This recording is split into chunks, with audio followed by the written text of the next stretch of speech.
mesti bahwa itu dengan tidak asing bagi saya ya. Nah, karena sudah di BNP sering diulang kali. Baik Bapak Ibu sekalian, satu pertanyaan yang sering muncul ketika kita mengadakan kegiatan moderasi beragama, ya penguatan moderasi beragama itu adalah bahwa ini dasar Quran dan hadisnya mana. Bahkan ada sebagian di antara di luar Kementerian Agama ya, mengatakan bahwa program atau kegiatan moderasi beragama itu titipan Zionisme. Pernah dengar nggak Bapak Ibu? Sering Pak. Sering ya. Tidak ada dasar Qurannya ya Mas ya, tidak ada dasar hadisnya. Mereka mengatakan begitu. Bahkan ada yang mengatakan juga, ini kelemahan keimanan bagi umat Islam. Banyak pokoknya nada-nada mirip ya, nada-nada yang yang seperti itulah kurang lebihnya.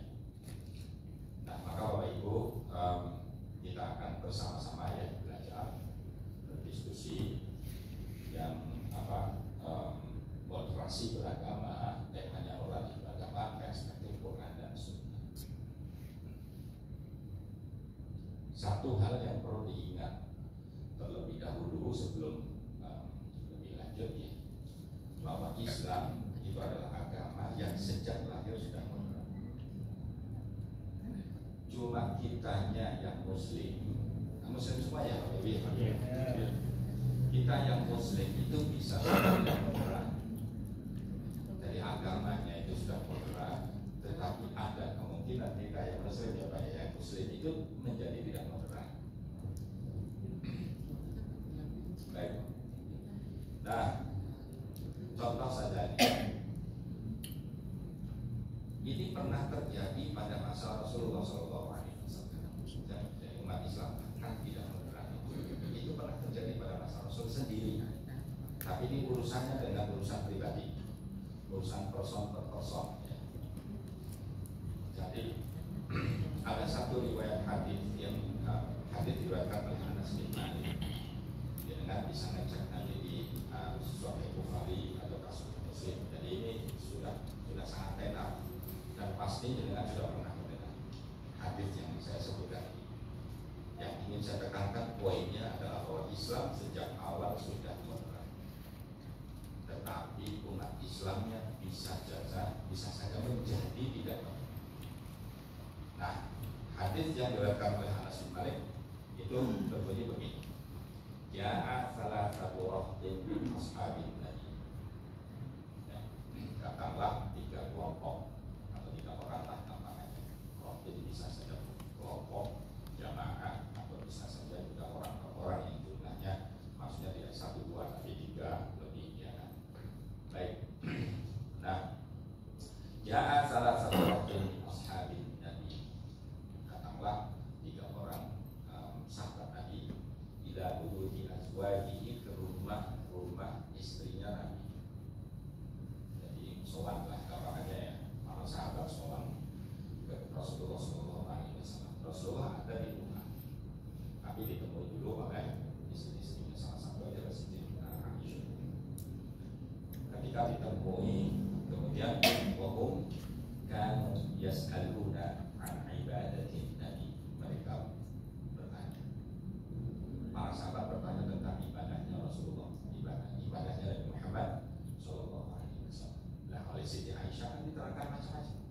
Rasulullah pasti sholat fardu karena kewajibannya, tetapi malamnya ada tahajud, kemudian ada duha, ada mungkin juga sholat hajat, ada macam-macam puasa yang disebutkan, baca Qurannya juga pasti ya kan. Ya. Semuanya disebutkan oleh Siti Aisyah. Nah, setelah disebutkan berbagai macam hal, itu di benak para sahabat begini kira-kira. Lalu kufran bulan akan meminta bihwa dan akhir. Ya, sungguh Nabi ini kan sudah diampuni dosanya. Maka pada kekhilafannya di masa lalu, wa mata akhir maupun yang akan datang. Maksudnya maksud kalau yang akan datang ya kan, tidak akan melakukan dosa. Seorang Rasul. Nah, dapat kalau lalu mereka bertanya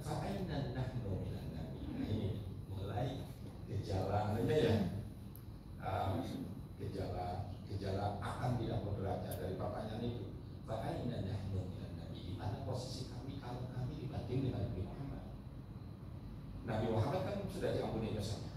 Para sahabat diampuni dosanya belum? Belum kan?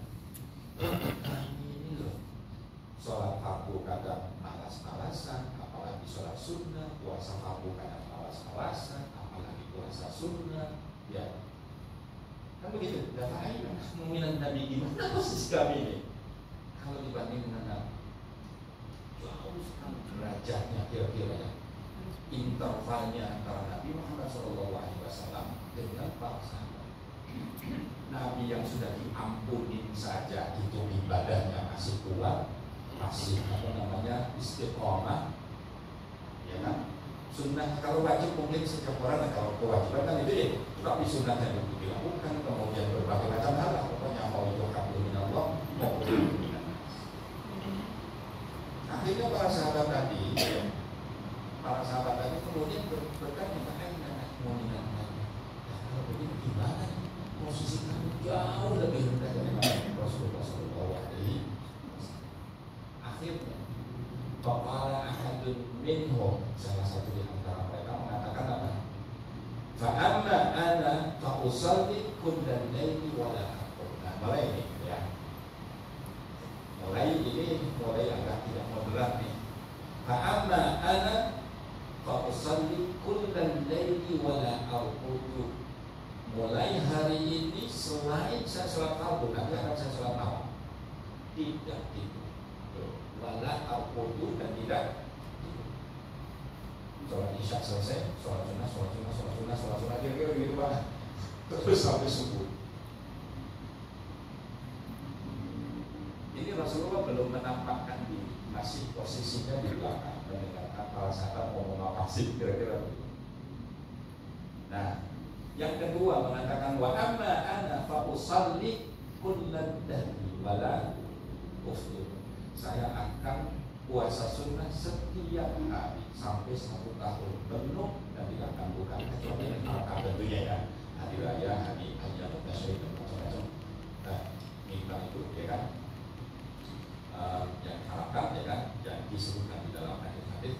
Nah, jadi hari ini puasa, besok puasa, besok puasa, besok puasa, besok puasa, besok puasa, kecuali hari raya dan ayam tasyrik atau ayam syak ya kan, tidak boleh.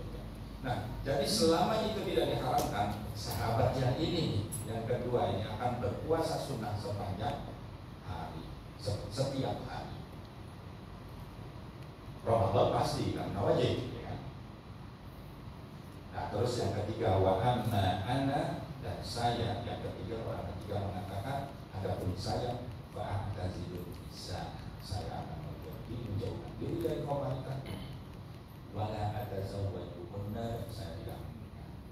Saya habiskan waktunya untuk sholat, untuk baca Quran, untuk puasa, untuk zikir, untuk ini, untuk ini. Sebab kalau istri nanti kemudian harus mikirin istri bagaimana pokoknya, bagaimana macam-macamnya ya, kalau ada anak lebih. Nah, yang sahabat ketiga memang belum mengerti kalau memperhatikan istri, memperhatikan anak-anak, memperhatikan suami dan seterusnya, ya itu kan ibadah juga. Nah, yang ketiga ini belum mengerti. Disangkanya bukan ibadah, ya. Para sahabat itu juga ilmunya kan bertahap, Bapak Ibu, betul kan?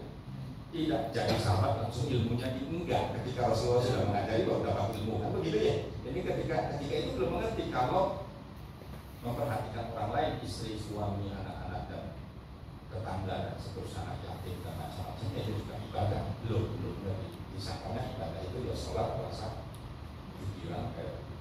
Nah, 3 orang sahabat ini kan mulai ekstrim nih, berlebihan dalam beragama. Lalu datang Rasulullah, Faja'ah Rasulullah SAW. Wahai para sahabatku ya Mas Nabi, laqad sami'tu annakum kuntum taquluna kadza wa kadza. Saya sudah mendengar saudara-saudara itu mengatakan apa aja. Kamu yang pertama dengar sampai katakan apa terus kan? Setiap malam, pokoknya pas semalaman penuh itu akan aku lakukan sholat sunnah ya. Betul ya Rasulullah. Kenapa saudara melakukan itu? Ya, saya mendengar dari Siti Aisyah meskipun sudah diampuni dosanya oleh Allah Subhanahu wa taala, dengan selain sholat fardu, sholat sunnah, melakukan puasa, Nah kami ini di mana? Posisi kamu jauh sekali dengan jenengan. Kami akan mengejar ketinggalan. Niatnya baik ya? Yang pertama ini. Niatnya baik tidak? Baik. Niat itu baik mengejar ini kok apa namanya derajat kebaikannya, ya hasanahnya, apa namanya pahala atau tingkatan kemudiannya. Nabi belum berikan komentar, tapi masih sebelum. Yang kedua, saudara mau berpuasa terus setiap hari bisa dengarkan. Iya betul.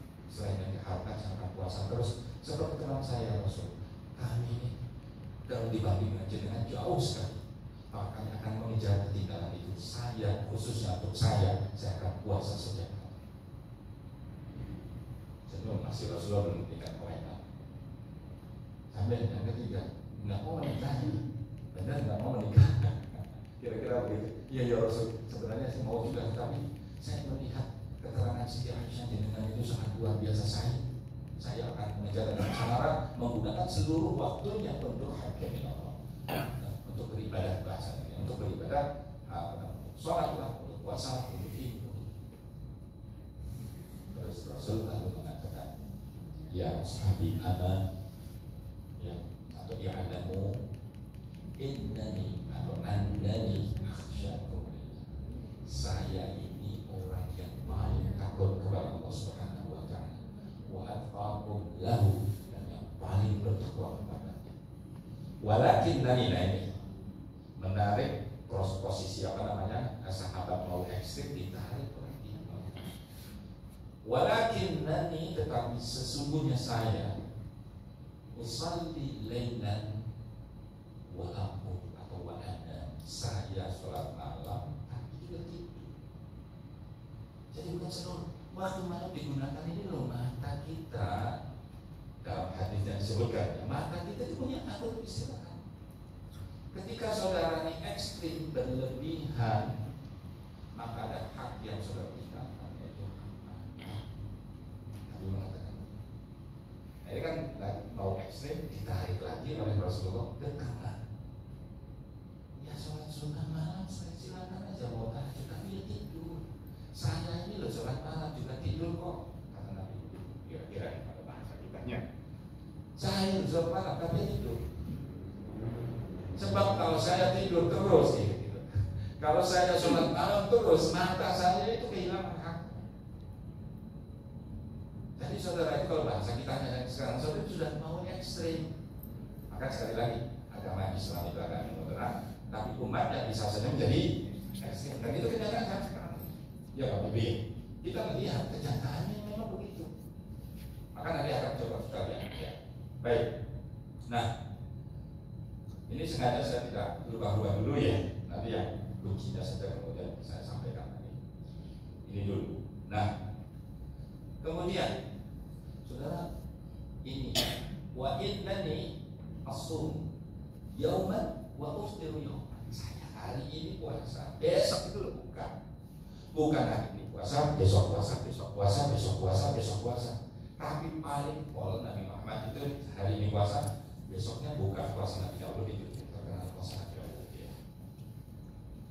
Modelnya kayak begitu.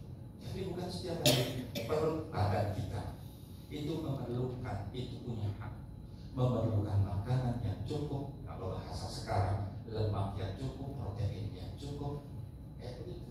Cuma dalam hadis kan tidak disebutkan, tidak disebutkan nama, saya tidak disebutkan dia sebutnya. Tidak disebutkan. Tapi maksudnya ini badan kita itu punya hak. Ketika saudara ekstrim, maka hak badan kena terlampaui. Dan terakhir, wa atazawwaju nisa, saya itu menikahi istri-istri. Perempuan ini dulu ada Siti Khadijah.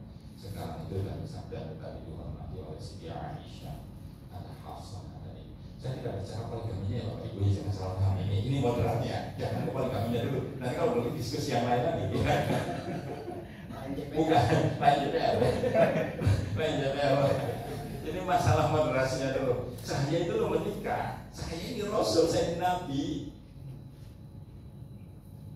Jadi dan ya kan, ini kalau kita pilih hadis yang lain.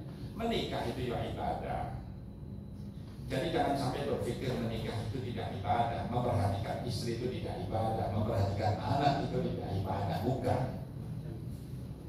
Oh gitu ya Rasul, kira-kira begitu. Ya begitu, Islam mengajari begitu. Sama. Kemudian hadis, potongan hadis yang tadi ada Malik. Berikutnya terakhir mengatakan zaman rohiban sunnati falaysa. Siapa yang tidak suka terhadap sunnahku? Sunnahku isinya apa?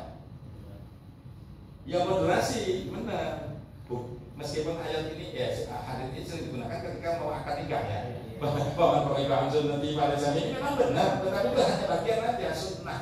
Nabi menikah, ya yakni menikah itu hanya satu bagian.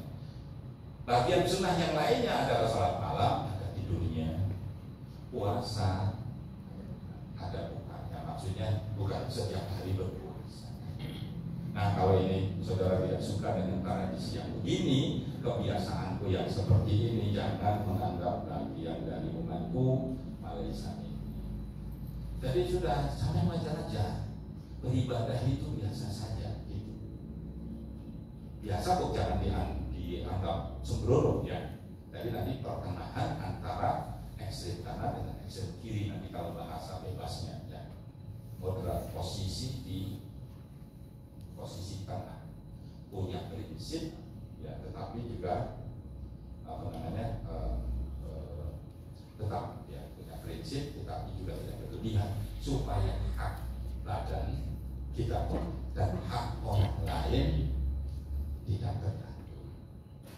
Pada zaman Sayyidina Umar bin Khattab kan ada orang yang di masjid terus ceritanya, di masjid sholat duha apa, dilihat oleh Khalifah Umar bin Khattab.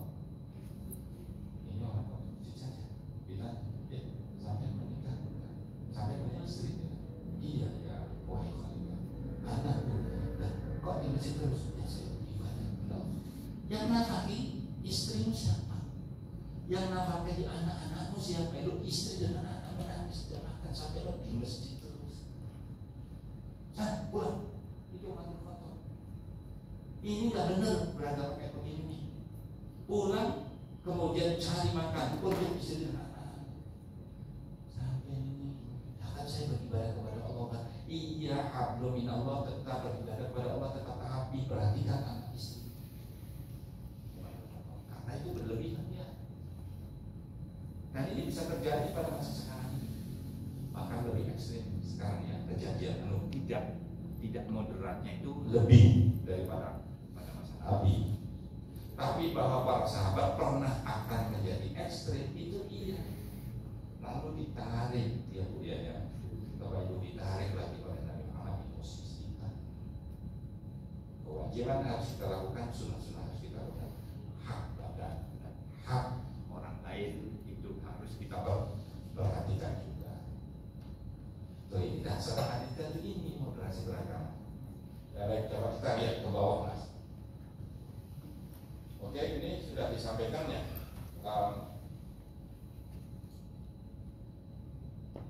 Disampaikan mungkin di materi sebelumnya. Tadi poin pertama saya sampaikan bahwa agama Islam adalah agama yang moderat, tetapi Muslimnya kita semua bisa saja tidak moderat. Ya, satu poin itu. Nah sekarang kita perhatikan kenyataan, ya, kenyataan di Indonesia. Indonesia adalah negara yang sangat plural, betul ya kan? Indonesia di sini ada dari sisi agama. Dari sisi agama kita ada Muslim, kita semua, ada kaum Kristiani, ada kaum Yahudi, Protestan, ada Hindu, ada Buddha, ada kaum Konghucu. Ada sebagian Yahudi ya di Surabaya dan beberapa tempat. Ada mungkin juga alirannya. Nah sekarang di dalam aliran di dalam Islam ada banyak ya. Ada banyak, ada yang Sunni, mungkin ada yang Syi'i ya. Sebagian di Indonesia ya kan. Ada lagi yang mungkin Mu'tazilah tapi macam-macam pola pikir. Alirannya banyak ya kan. Organisasinya banyak. Ada NU Nahdlatul Ulama terbesar, ada Muhammadiyah di bawahnya, ada Persis, ada ini, pemahaman itu beda-beda. Tuh, Ini dari sisi agama, belum lagi sukunya, belum lagi tradisinya, tradisi lokalnya, sangat kurang kita. Kalau ini kita tidak jaga, perbedaan ini tidak diambil manfaatnya, maka yang terjadi adalah konflik. Makanya kita penting menjaga persatuan dan kesatuan bangsa yang plural ini, Bapak Ibu. Jangan sampai kemudian bangsa Indonesia yang beragam ini kemudian terpecah belah karena perbedaan agama, karena perbedaan aliran. Tuh. Jangan jauh-jauh. Sekarang sudah kita lihat di televisi perang antar siapa dengan siapa saat ini. Bukan di Indonesia, di luar. Rusia dengan Ukraina. Coba bayangkan kalau Indonesia seperti Ukraina. Jenengan tidak bisa bekerja, betul ya Bapak Ibu ya? Anak-anak kita tidak bisa sekolah, tidak bisa kuliah. Ini orang-orang Ukraina, anak-anak mudanya, sebagian ke Belanda, sebagian ke Jerman. Mereka tidak punya pekerjaan. Bayangkan betapa menderitanya orang-orang itu. Oh ya, ini sekedar aja. Saya juga kurang setuju dengan kebijakannya Presiden Ukraina Zelensky. Lawang ini Ukraina itu dulu bagian dari Uni Soviet, lalu merdeka, dari bagian dari Uni Uni Soviet, betul, ya kan? Kemudian merdeka, setelah merdeka, menangkan ibu sendiri, bapaknya sendiri, betul nggak Pak? Saya akan ke NATO, kata Rusia, ini sampai lombok mikir, kami dulu tuh sampai di bawah kami, lalu yang kedua masih beriringan dengan perbatasan dengan kami loh, saudara akan mengancam kami.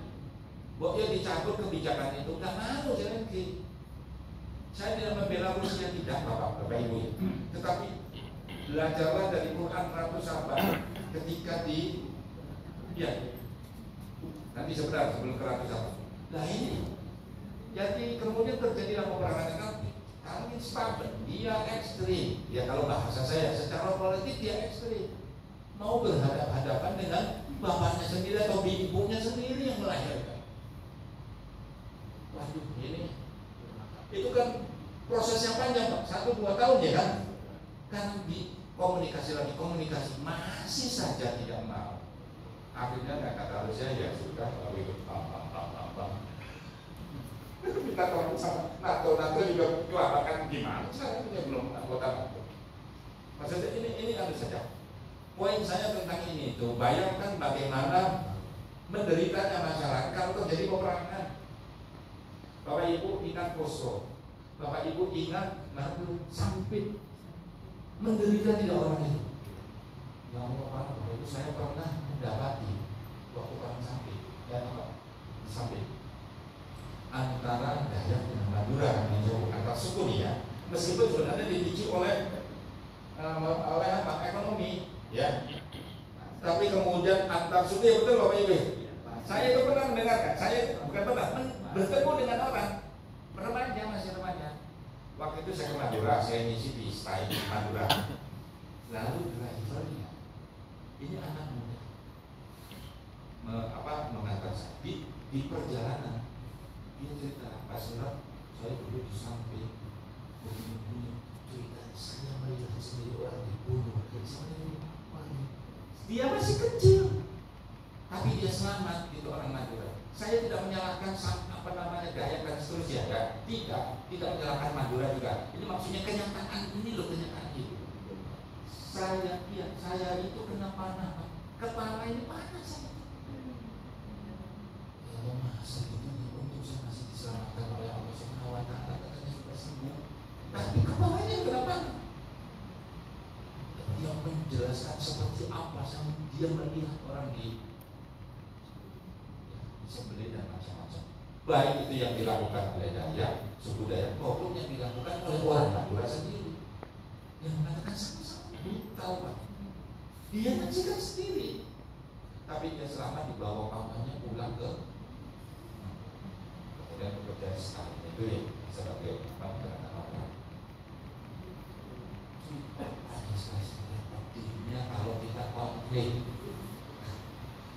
dunia ya, luar biasa. Kita merasakan penderitaan orang dalam keadaan konflik. Makanya ini Bapak Ibu, kita penting menjaga persatuan dan kesatuan bangsa yang plural, yang beragam dari sisi manapun, termasuk dari sisi agama. Jangan sampai agama menjadi sebab konflik kita. Kan gitu ya, satu. Sementara di sisi lain muncul di Indonesia gerakan-gerakan yang radikal negatif. Ingat, radikal negatif. Sudah radikal kemudian negatif itu berbahaya bagi orang lain. Itulah. Nah, ciri-cirinya kurang lebihnya kayak begini: tidak bersikap toleran terhadap agama lain atau aliran lain, ya.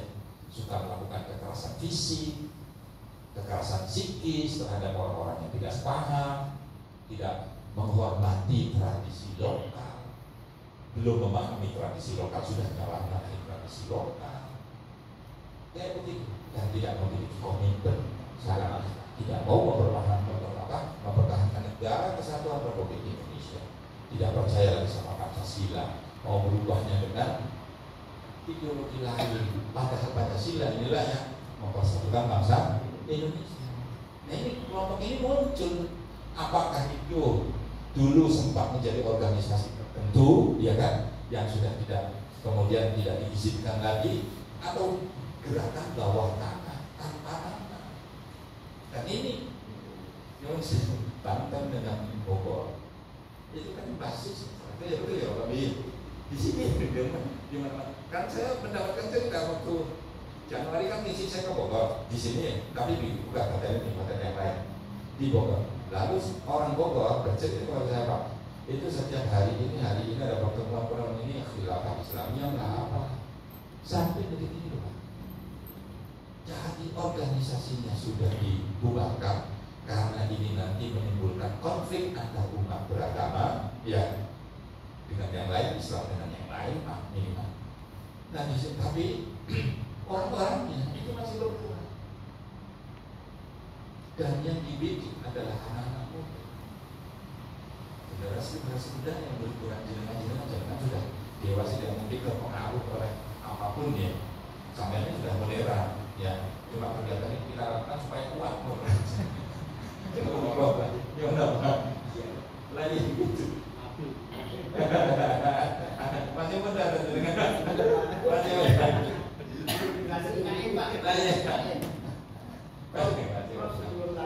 yang lalu-lalu dijelaskan tentang kebanyakan kekerasan fisik.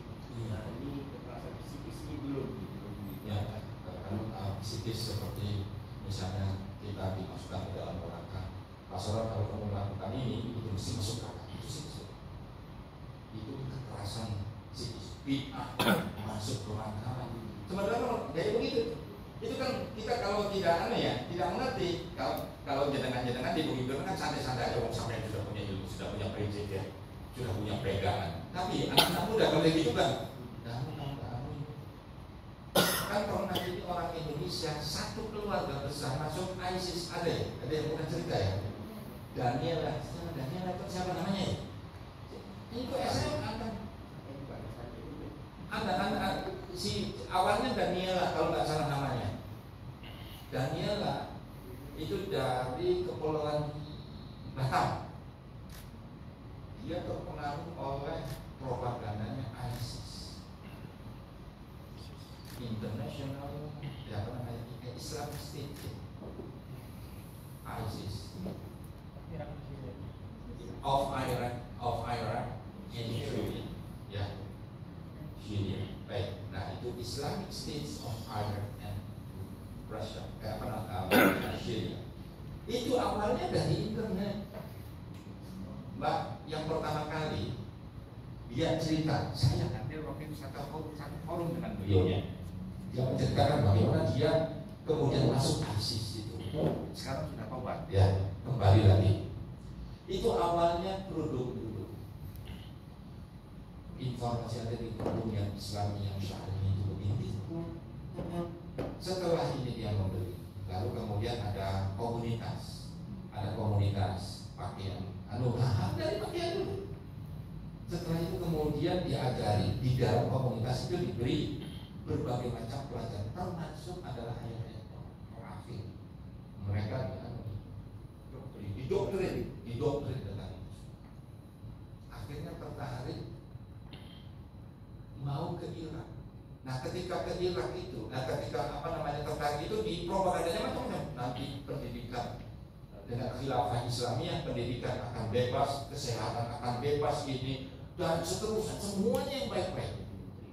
Jangan nggak ada menteri, jadi menteri dan macam-macam. Ya udah lah. Dia terpancing, kemudian tergoda. Akhirnya kemudian memutuskan ke Irak, izin sama ibu bapak. Ya, semuanya, pindah semuanya. Ibu bapak kakek nenek pamannya itu. Pertama ibu bapaknya. Ibu bapaknya kemudian, nah, kok kamu itu mikir ini beneran tuh, betul ya, begini ya, dan seterusnya. Terpengaruh karena ibunya ikut. Kenapa ibunya ikut? Kasihan anaknya perempuan. Kalau nggak ikut ini gimana kan gitu. Akhirnya ibunya ikut, pamannya ikut, adik-adiknya ikut, kakak-kakaknya ikut semuanya. Rombongan lah sampai 26 orang ya Pak. Awalnya 26 orang. Yang kemudian sampai ke ke ISIS itu 19. Satu keluarga. Ternyata setelah masuk di sana dia baru kaget. Pertama, suami dan istri dipisahkan. Perempuan sendiri, laki-laki sendiri. Ibu bapaknya terpisah, kakek nenek terpisah. Mulai kaget karena itu loh. Terus gimana ibu bapak masa dipisah kan? Karena memang ada ada bagian-bagiannya. Yang laki-laki diajarin perang, yang mbak-mbaknya itu diajarin yang macam-macam. Yang ada pengobatan ada. Tetapi setelah masuk di sana kekerasan luar biasa. Menyaksikan dengan mata kepala sendiri dia. Loh katanya enak, katanya apa? Enggak ada. Komunikasi tidak bisa membahas Arab. Ya. Baru setelah itu berpikir gimana keluar dari ISIS.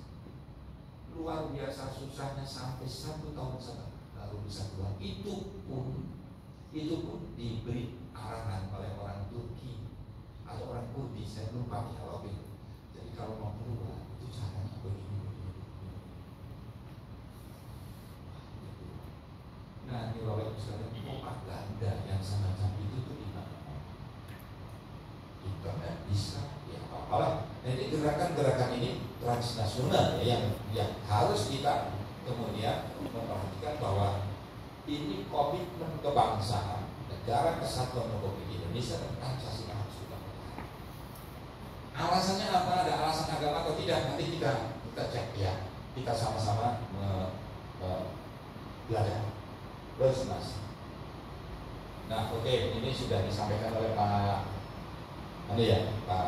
Lumanti. Lanjut. Nah, kalau kita perhatikan objek moderasi ini, Pak, satu adalah diri sendiri seperti tadi waktu zaman Nabi ya. Objeknya itu kita harus modern dalam dirinya, diri kita.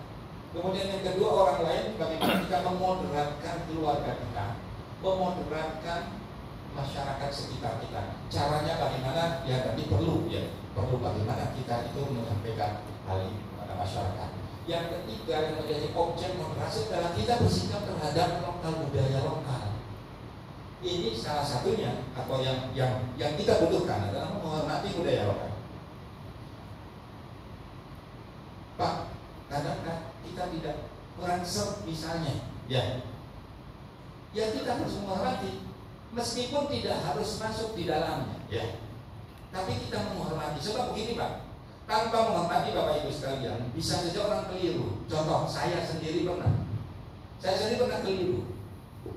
Kan di Jogja, saya hidup di Jogja, ya. Ada tradisi masyarakat, salah satunya itu ke Laut Kidul, ya. Semacam sesajen, gitu, semacam sesajen. Saya larung, istilahnya larung nih, yang sedekah laut ya. Ada sedekah laut, ada sedekah bumi ya, namanya macam. Saya pertama awalnya memandang syirik, ini syirik ini nggak bisa.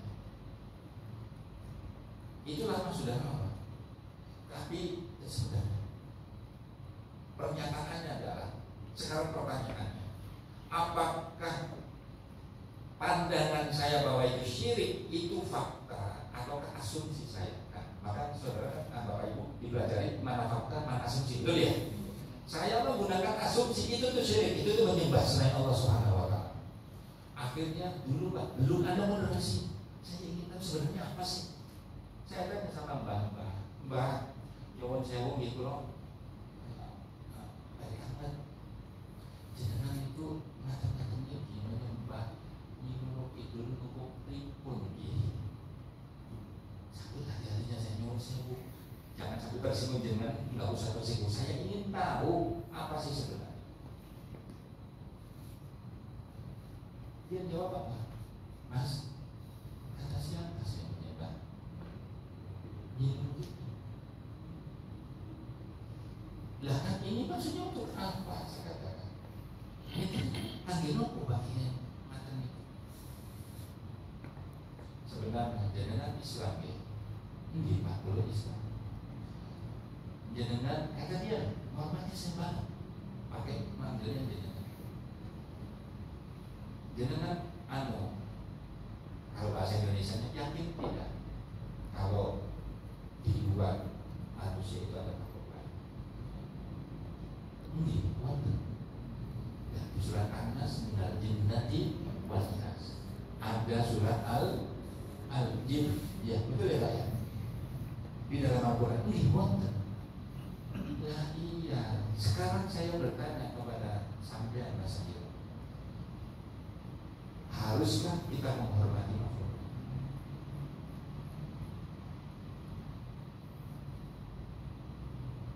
Boleh tidak saya menghormati makhluk lain? Ya, ini maksudnya apa? Ini tuh menghormati makhluk lain di luar jin itu butuh makanan. Siapa yang menyembah? Kami tidak menyembah, kami menyembah Allah Subhanahu wa Ta'ala. Menyembah Sang Yang Widiwasa kalau orang Hindu. Menyembah Yang Maha Pencipta ini. Sesembahan kami cuma satu.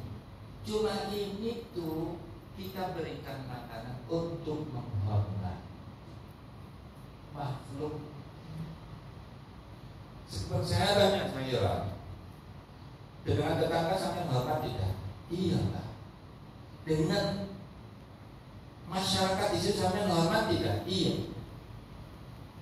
Kenapa saudara hormat? Karena ada orang lain kan yang punya hak untuk dihormati, yang punya hak untuk dibaiki, ya kan begitu. Nah sekarang ada makhluk lain jin, sampai ngapain? Udahlah kalau sampai tidak melakukan, gak apa-apa, saya saja melakukan hormati makhluk, bukan menyembah jin, bukan menyembah. Itu harus saya mengerti. Dia masuk Surabaya kan? Di Jogja kan begitu sih. Oh malah, jadi bukan menyembah ya Mbak ya. Lalu siapa yang mengatakan menyembah itu? Untung aja sampai dokternya. Kalau enggak mesti di otak sampai itu. Kira-kira begitu. Bisa nggak ya kami menyembah? Tidak. Kami hanya menghormati. Kami mengerti kata moyang. Jin-jin itu suka bunga. Supaya dia itu tetap baik kepada manusia, saya hormati. Ini ada bunga, saya sapa. Menyapa, gampangnya gitu Pak. Saya baru mengerti. Oh ternyata itu cukup nyapa. Sama hanya sampai masak apa namanya gulai kambing, kemudian sediakan satu mangkok untuk tetangga. Ini Bu, saya memasak. Jadi bukan menyembah tetangga, bukan menyembah jin. Menghormati kalau itu ada makhluk lain. Nah kebetulan kami punya ilmu yang semacam itu. Kalau Pak Sayron, Mas Sayron tidak melakukan itu ya sudah nggak apa-apa, kami aja yang melakukan begitu. Jadi loh berarti ini budaya lokal yang sementara ya saya kan tidak cocok ya. Waktu itu tidak, nah kok gimana sih kok begini kan begitu. Saya sebagai muslim tentang hukum kan begitu. Nah tapi dengan bertanya saya, meskipun belum punya teori waktu antara fakta dan asumsi, waktu itu kan masih ya beda. Nah baru mengerti ternyata faktanya itu asumsi saya berbeda dengan faktanya. Saya berasumsi bahwa dia menyembah selain Allah Subhanahu wa Ta'ala, betul nggak? Tapi faktanya dia punya titik bukan menyembah, itu tuh menghormati orang lain, makhluk lain. Sama halnya kita menghormati binatang, sama halnya menghormati siapapun. Nah, ada makhluk yang tidak terlihat oleh kita. Kita hormat kepada malaikat, kita hormat kepada jin, kita menghormati manusia kayak sama manusia. Baru saya sadar ternyata apa yang saya pikirkan keliru. Nah, ini sering sekali yang kaitan dengan tradisi lokal. Itu kita keliru Bapak Ibu ya. Nah, maka kita hanya dituntut oleh negara untuk menghormati, bukan untuk harus ikut, tidak ya. Kalau memang jenengan masih belum Islam, ya tidak ikut, tapi hormati saja bahwa itu ada di situ ya. Kecuali kalau jenengan sudah yakin, oh ya ini tidak apa-apa, lalu masuk di dalamnya, ya monggo ya. Tetapi kalau belum bisa masuk, saudara punya prinsip, misalnya Bapak Ibu punya prinsip, ya sudah tidak dilakukan, tapi tetap menghormati. Nah, itu yang dituntut oleh bangsa yang dikenal oleh negara Indonesia dengan apa namanya? Salah satunya dengan tiap penguatan moderasi beragama, itu adalah menghormati budaya dan kulturnya dan negara tentunya. Next mas. Baru Bapak Ibu, nah ini mana dasar Quran? Kalau hadis kan sudah ada ya. Mana dasar Qurannya? Yang pertama Bapak Ibu, itu adalah surat yang selalu kita baca dalam sholat. Kenapa kita harus bersikap moderat? Ya, atau dasarnya kita bersikap moderat atau menguatkan diri untuk selalu moderat. Itu yang pertama adalah surat Al-Fatihah Bapak Ibu. Yang sering sekali kita lupa salah satu makna dari as-sirat al-mustaqim. Nih, ihdinas siratal mustaqim, ya Allah tunjukkanlah kami ke jalan yang lurus. Pertanyaannya nih, apa itu jalan lurus? Memang sudah disebutkan oleh Al-Quran, siratal ladzina an'amta 'alaihim ghairil maghdubi 'alaihim waladdallin. yakni jalannya orang-orang yang diberi nikmat oleh Engkau ya Allah, dan bukan jalannya orang yang dibenci oleh Engkau dan tersesat.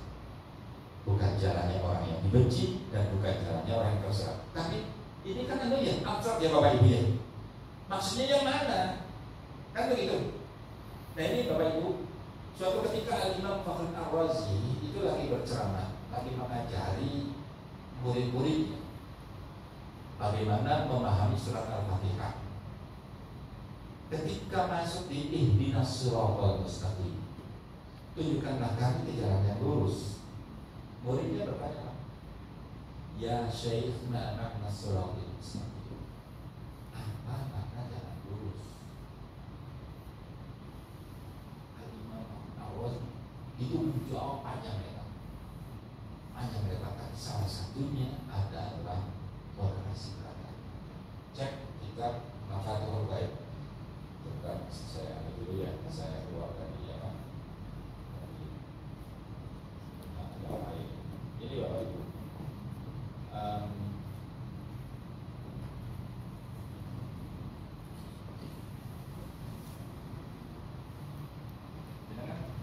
Basar, bagus ya Bapak Ibu ya. Siapa yang bisa bahasa Arab? Baca kitab kuning. Ustazah.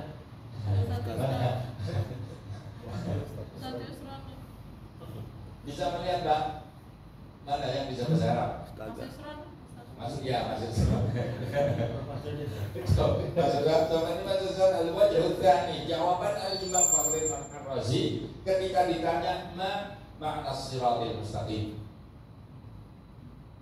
Jawabannya kedua, ini dari Mafatihul Ghaibnya Al-Imam Fakhr Ar-Razi.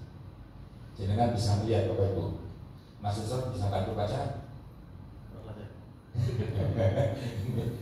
Mata-mata semua ini mesti bagus. Nah baik, coba singkat ya, supaya waktunya tidak habis. Wal wajhu tsani fil jawabi. Jawab bentuk kedua dari jawaban. Jawaban yang kedua lah gampangannya ya. Annal ulama, sesungguhnya ulama Bayanu menjelaskan sopo ulama, kalau ada ya pesantrenan ya. Anna fi kulli khuluqin minal akhlaqi. Sesungguhnya dalam setiap tindakan dari berbagai macam tindakan tadi akhlak ya. Torofai tafriqin wa ifratin. Mesti ada ekstrim dan non-ekstrim. Mesti ada berlebihan atau sembrono. Kalau sembrono gampang ya. Kalau sembrono ini umpamanya kita diwajibkan sholat tidak sholat. Kita diwajibkan puasa bulan suci Ramadan tidak mau puasa tanpa alasan. Kita diwajibkan haji meskipun sudah mampu tidak mau haji. Ya kan? Itu sembrono namanya. Tapi ada yang berlebihan ifrat ya. Jadi yang berlebihan sholat terus malam hari. Padahal punya suami, punya istri ya. Malam hari sholat terus seperti waktu zaman sahabat ya. Itu yang ekstrim. Jadi bisa ekstrim yang positif, bisa ekstrim yang negatif. Yang negatif yang sembrono tadi. Jadi ada dalam para ulama. Jadi Al-Imam Al-Razi menyandarkan pendapat ulama sebelumnya. Ulama menjelaskan bahwa dalam setiap perilaku manusia mesti ada ekstrim kanan dan ekstrim kiri. Ada kafir, ada ifrat. Wahuma dan keduanya madmumani tercela. Mau ekstrim kanan ataupun ekstrim kiri pasti itu tercela. Tercela bisa dosa, bisa tidak ya. Yang positif itu tercela meskipun tidak harus berdosa kecuali kalau melanggar hak orang lain baru dosa, ya kan? Nah kalau sembrono pasti dosanya disuruh sholat tidak mau sholat, suruh puasa tidak mau puasa, suruh haji tidak mau haji, yang kewajiban tidak dilaksanakan, itu sembrono ya. Nah keduanya itu manmumani wal haqqu, dan yang benar wal wasat. Yang benar itu yang di tengah, melaksanakan kewajiban, melaksanakan sunnah, tetapi hak diri diperhatikan, hak orang lain diperhatikan. Tuh, jadi bisa saja hal yang baik itu justru tidak baik karena berlebihan. Kita kan punya harta misalnya 1M punya harta. Jadi kan punya istri, punya anak-anak. Total uang timpang misalnya itu 1M. Lalu ada pembangunan masjid 1M, saudara sama yang jenengan habiskan untuk sedekah, baik atau tidak? Tidak baik. Istri mengatakan anak saya, anak-anak mengatakan mana Pak untuk berdengar masa uangnya dikeluarkan cuma sedekah, infak, baik atau tidak awalnya? Baik. Tetapi ketika ekstrim itu melanggar hak yang lain, hak istri, hak anak-anak. Kalau hak ahli waris misalnya yang paling tidak disedekahkan. Nah itu sedekahnya infak untuk membangun masjid dengan seluruh dana yang dia miliki, tidak memperhatikan hak anak dan hak istri, maka itu ekstrim. Jadinya jelek, bahkan bisa berdosa karena kemudian kita melanggar, melampaui haknya istri dan anak. Kayak begitu kan ya. Nah ini maka ihdinas siratal mustaqim, kata Al-Imam Al-Razi, ini posisi moderat. Jadi penguatan moderasi beragama di Kementerian Agama ini dasarnya ini salah satunya ya. Quran yang hadisnya tadi sudah saya sampaikan, Anas bin Malik salah satu hadis ya. Ada banyak hadis yang lain yang itu yang aja, yang apa namanya, sangat kentara moderatnya, ajaran moderasinya oleh Rasulullah yang saya sampaikan. Dan yang kedua adalah ihdinas siratal mustaqim. Sebab begini, nah makanya begini Bapak Ibu, mengapa sih kita muslim selalu kemudian berdoa terus Pak?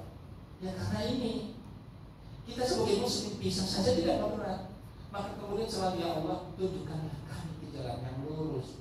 Ya Allah tunjukkanlah kami jalan yang lurus. Nih kita semuanya muslim dan muslimah dapat hidayah belum dari Allah Subhanahu Wa Taala? Kan pada prinsipnya sudah dapat hidayah, betul ya? Sebagai seorang muslim kan dapat hidayah. Kata muridnya Imam Harun Ar-Razi, maksud kami kan sudah mendapatkan hidayah ya wahai Imam. Kenapa kita harus berdoa ihdinas shiratal mustaqim? Kata Imam Harun Ar-Razi, seorang mukmin bisa saja menjadi ekstrim. Lalu sebutkan hadis Nabi ada di bagian namanya ini kan banyak sekali Imam Harun Ar-Razi menerapkannya di poin konkret eksplisit dari Imam Harun Ar-Razi. Nah itu, maka kemudian nih, ini sampai ke wafi kaifiyatul infaq tadi itu yang saya sebutkan ya. Berinfak bisa saja ekstrim kalau tidak memperhatikan haknya istri dan anak-anak. Makanya nih, fal mu'min, orang yang beriman, kita semua yang menunggu minallahi ta'ala, mencari dari Allah, mengharap dari Allah Subhanahu wa taala ayat dia untuk menunjukkan kita semua mukmin ila siratil mustaqim, ke jalan yang lurus, yakni alladzi huwal wasat, yakni tengah jalan tengah baina tariqil ifrat wa tafriq, antara Bruno berlebihan fi kulli akhlaqi wa fi kulli amal. Jangan kalau ditanya Bapak Ibu setelah moderasi apa kegiatan ini ya, apa dasarnya moderasi beragama? Ihdinas shiratal mustaqim. Gimana penjelasan Pak ihdinas shiratal mustaqim? Al-Imam Harun Ar-Razi mengatakan itu. Ya gitu ya Mas. Jadi ini selain hadis Nabi yang sudah saya berikan di awal, juga ihdinas shiratal mustaqim. Baik Bapak Ibu, selanjutnya Mas kembali lagi ke slide Mas. Ya slide yang di atas itu yang tadi ya. Nah, jadi yang pertama dasarnya ihdinas shiratal mustaqim Bapak Ibu ya. Yang kedua, wa kadzalika ja'alnakum ummatan wasata. Tadi tidak perlu penjelasan lagi karena ini sama dengan yang pertama ya. Ihdinas shiratal mustaqim, lalu dikuatkan Nabi wa kadzalika ja'alnakum ummatan wasata, yaitu Al-Baqarah 143. Ketika ujian apa namanya? Ujian moderasi beragama apa namanya? Aplikasi yang di belum lama ini loh, gimana moderasi beragama ya ada muncul ayat ini ya. Apa CAT? Ya CAT kan moderasi beragama ini bisa Pak.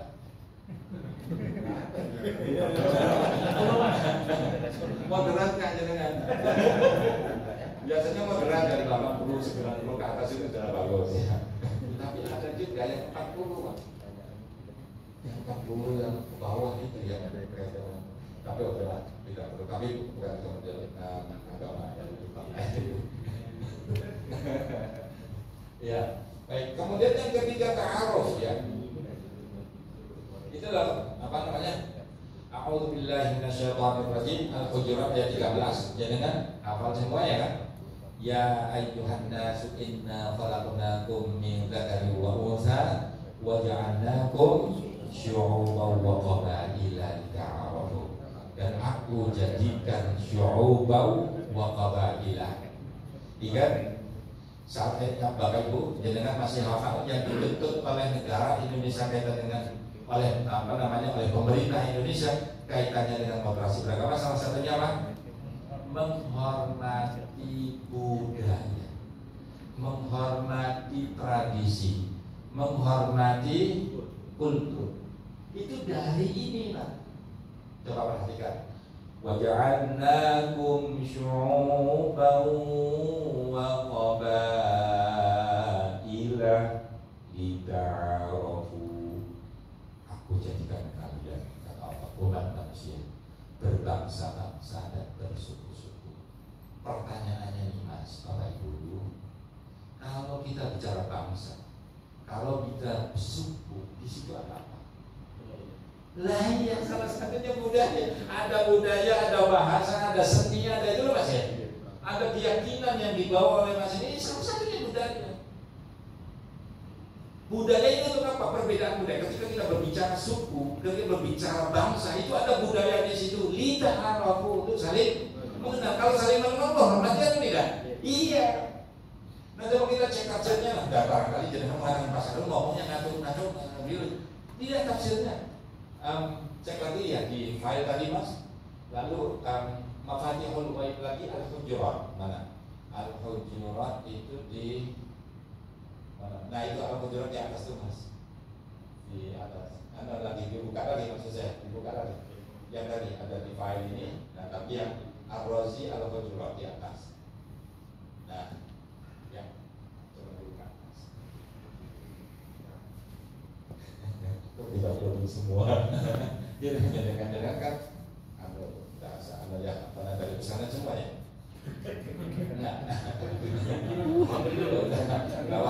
Nah ini Bapak Ibu dari tengah nih Pak, dari tengah ya tengah ya. Sebentar masih ke lagi ke atas lagi. Coba lagi.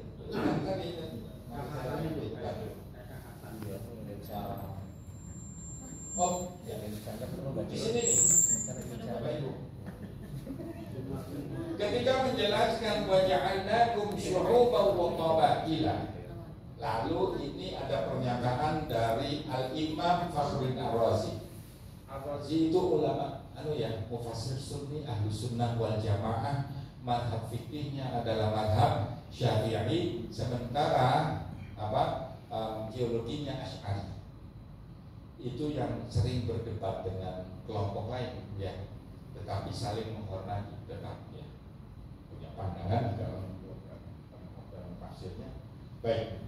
Summa bayyana, kemudian Allah menjelaskan fa'idza dzalika fa'idza wa ja'alnakum syu'uban wa fa'idza diciptakannya manusia itu berbangsa-bangsa dan bersuku-suku.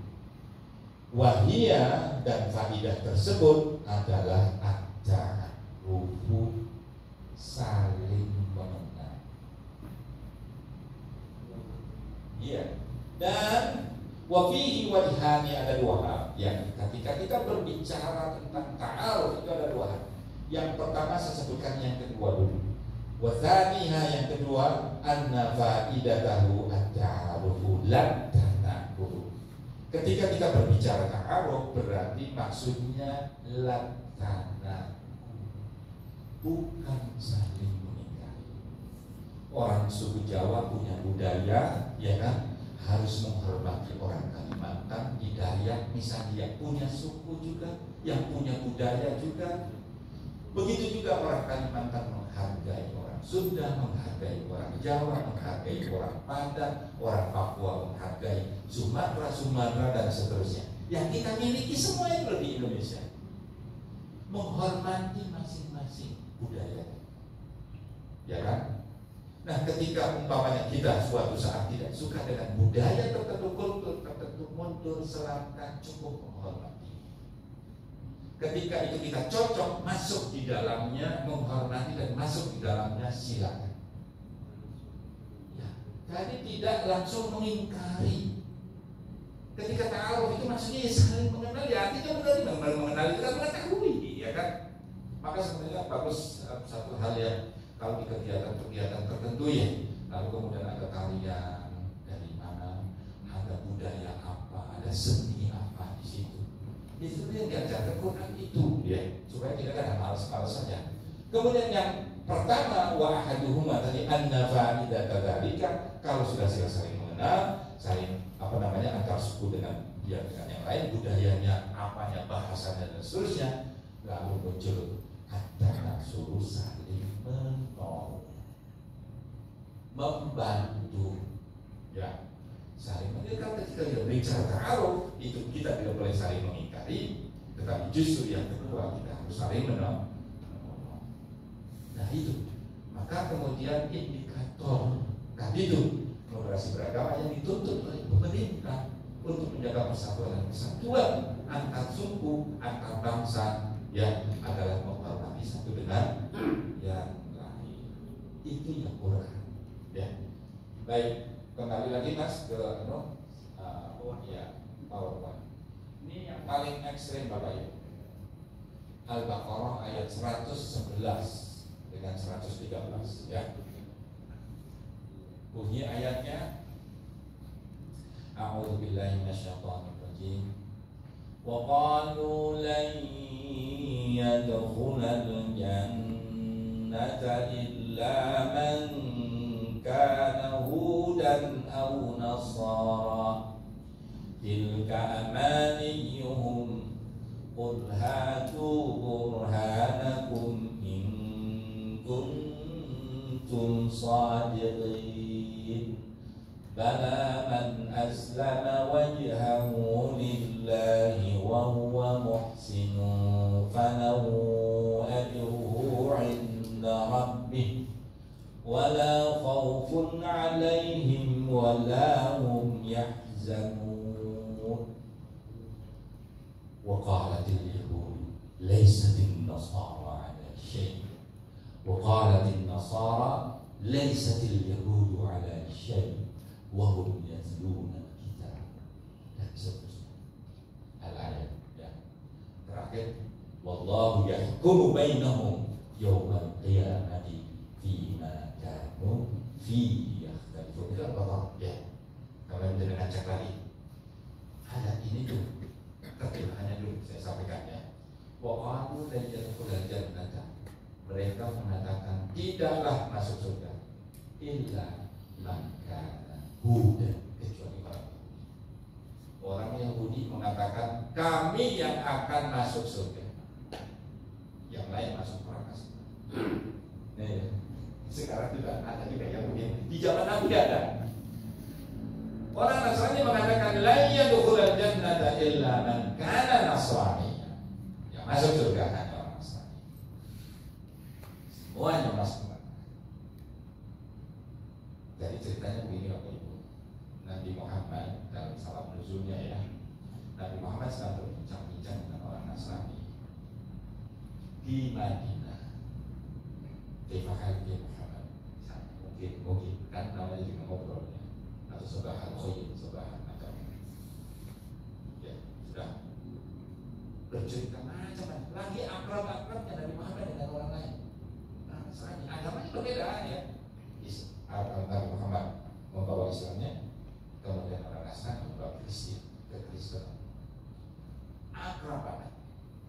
Datang orang Yahudi, ulama-ulamanya ya. Ya Muhammad, ya ketahuilah, laisa dinasara 'ala syai'. Orang-orang Nasrani ini beragama tidak bisa salah paham. Landasan yang kuat.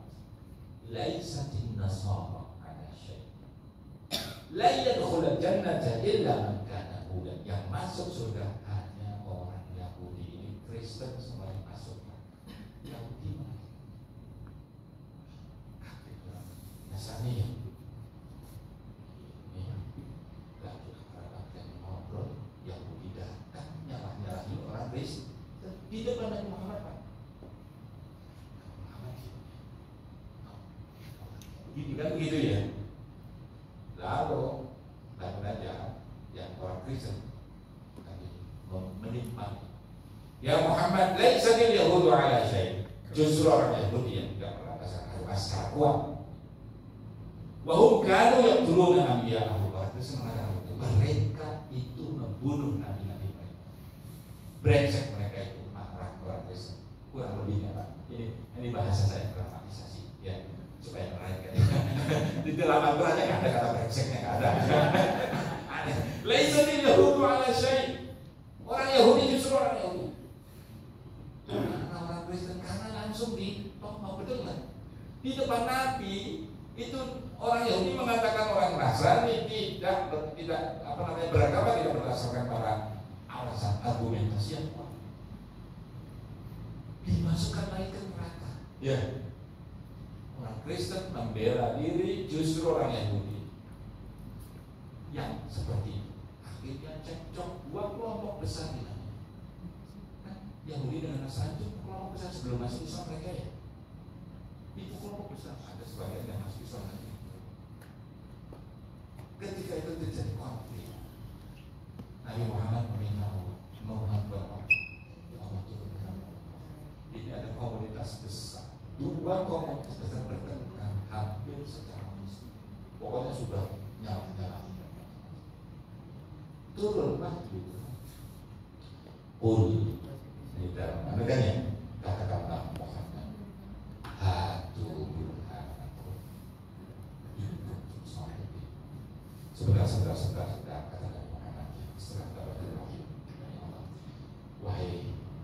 saudara-saudaraku dari Yahudi. Saudara mengatakan bahwa saudara yang paling benar. Saudara mengatakan bahwa saudara saja yang masuk surga. Hatu burhanaku, datangkan buktinya. Di dalam akhirnya datangkan satu ayat pun dari Taurat. Mana ayat Taurat yang mengatakan kalau saudara saja yang masuk surga, kalau saudara saja. Nah, sebentar, kalau hanya orang Yahudi saja yang masuk surga, saya tanya umatnya Nabi Adam bagaimana? Kan belum Yahudi, betul? Ya betul Pak. Umatnya Nabi Nuh bagaimana? Yang beriman masuk surga tidak? Kan Yahudi muncul setelah Nabi Yakub, betul ya? Terus ke belakangnya ada Yahuda itu yang. Nah berarti umat-umat itu sama mengatakan yang mereka masuk yang masuk surga hanya kalian aja yang Yahudi. Bagaimana umat-umat sebelumnya? Bagaimana umat Nasrani ini yang baik-baik, yang percaya kepada Allah Subhanahu wa Ta'ala? Kan begitu? Oh, ini dia bisa menjawab Pak. Nggak ada Taurat yang mengatakan kalau Yahudi setiap yang masuk surga. Sekarang saudara-saudara Nasrani sampai-sampai sudah terpancing emosi. Nah, ya gimana? Itu gimana mereka? Nah, ya coba di dalam Injil mana yang mengatakan bahwa hanya Nasrani saja yang masuk surga. Kalau hanya Nasrani kan setelahnya Nabi Isa, betul kan? Lah, umatnya Nabi Musa yang baik-baik, Yahudi yang baik-baik maksudnya, terus gini. Umatnya sebelumnya Nabi Ibrahim terus gimana? Umatnya dan seterusnya. Ini loh bala man aslama, kata Nabi dalam Qurannya, man aslama wajhahu lillah, siapapun, man itu siapapun yang tunduk kepada Allah, aslama wajhahu lillah ditafsirkan dengan mentauhidkan Allah.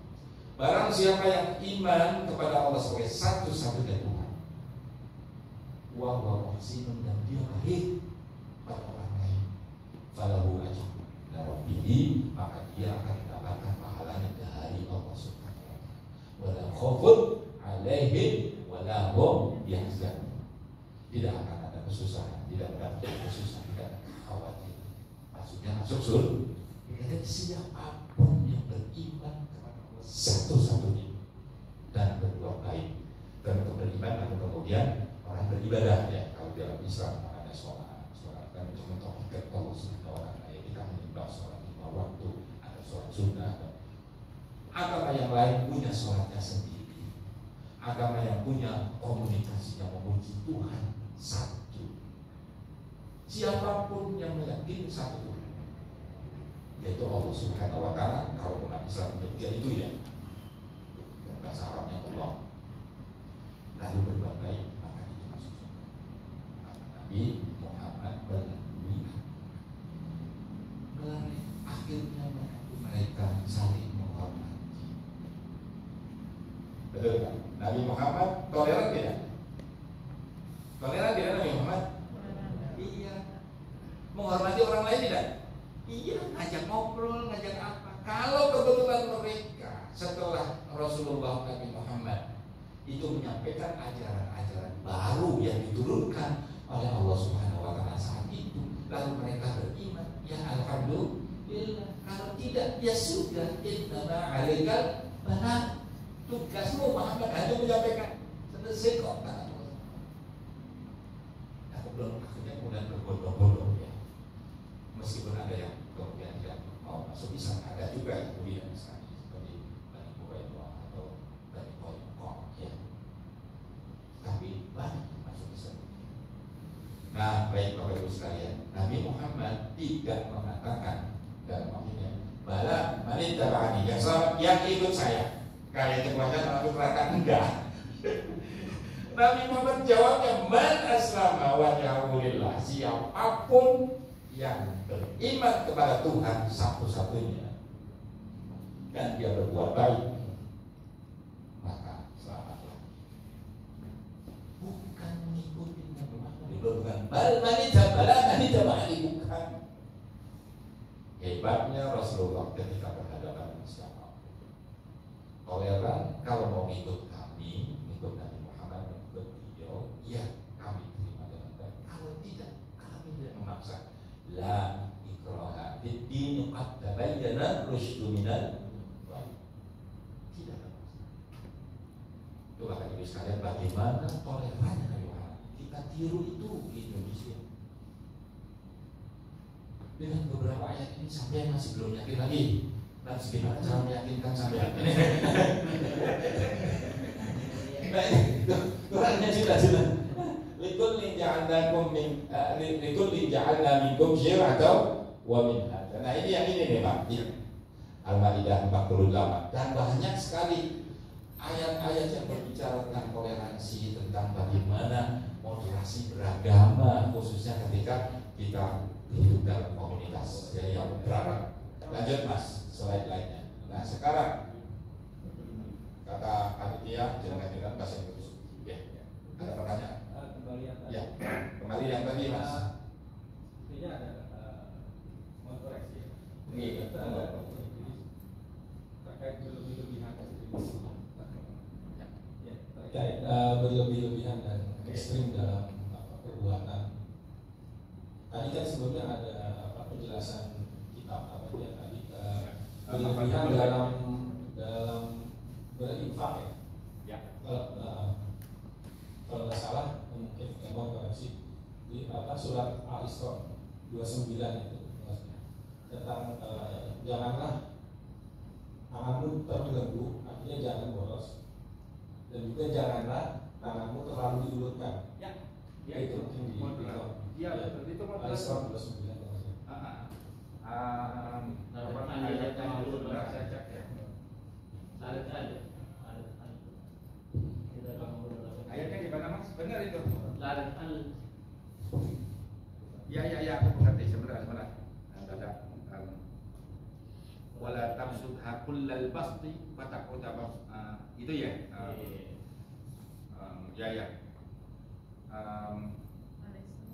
Tidak boleh pelit banget, tetapi juga tidak boleh terlalu royal, yaitu terlalu boros. Wala tabsutha kullal basti, itu maksudnya melebarkan sebesar-besarnya sehingga kemudian hak dirinya, hak keluarganya kemudian tidak dipenuhi. Nah itu termasuk itu. Banyak sekali ayatnya sebenarnya. Ini yang saya tampilkan itu hanya sebagian saja Bapak Ibu ya. Hanya sebagian ayat saja yang kemudian saya tampilkan di sini. Nah ada banyak lain seperti yang dengan sebutkan itu tadi. Al-Isra ayat 19. Sebenarnya sini ada Quran di sini sebenarnya.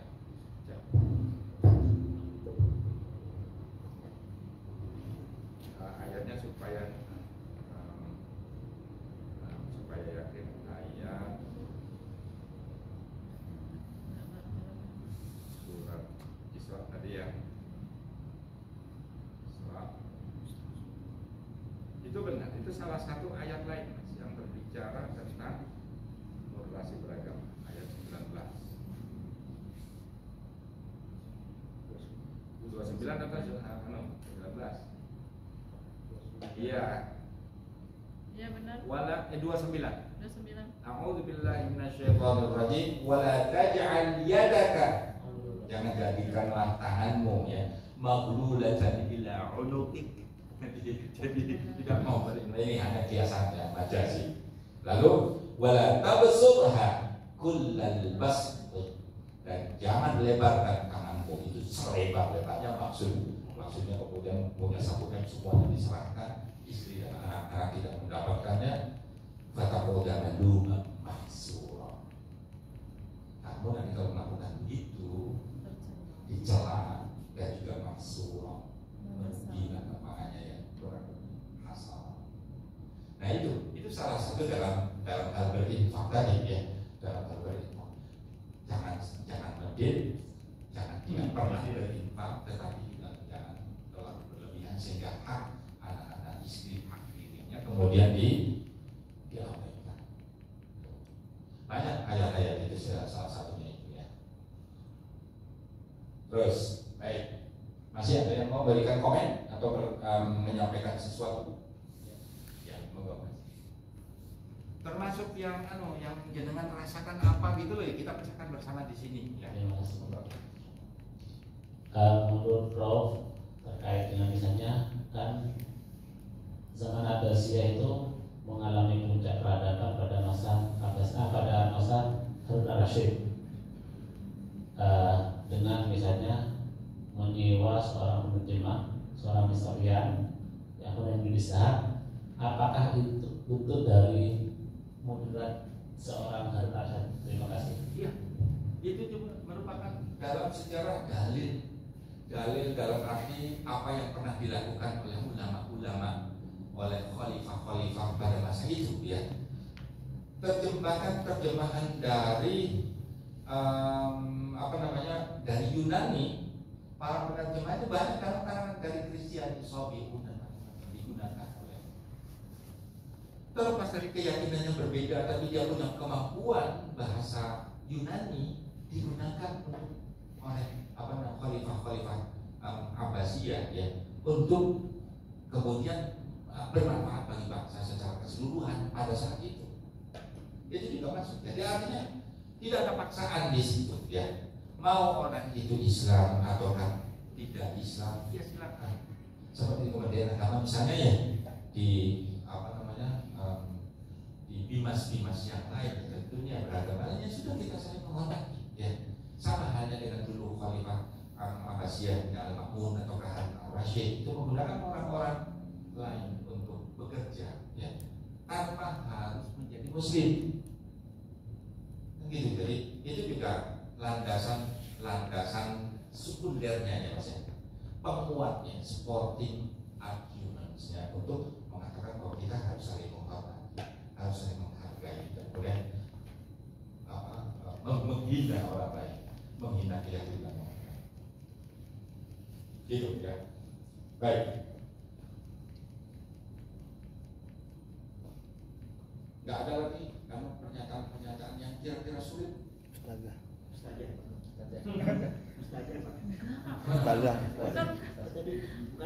program, bukan yang pernah didiskusikan sejak pagi atau tadi malam ada pertanyaan apa Bu? Ya, gimana Bu? Mohon pendapat sekaligus koreksi bagaimana kan senantiasa itu yang misionaris dan lain sebagainya mengutip sebagian kecil daripada ayat-ayat atau kan kadang di Islam sendiri kan sudah ada tafarruq ya, maksudnya perbedaan-perbedaan pendapat gitu kan.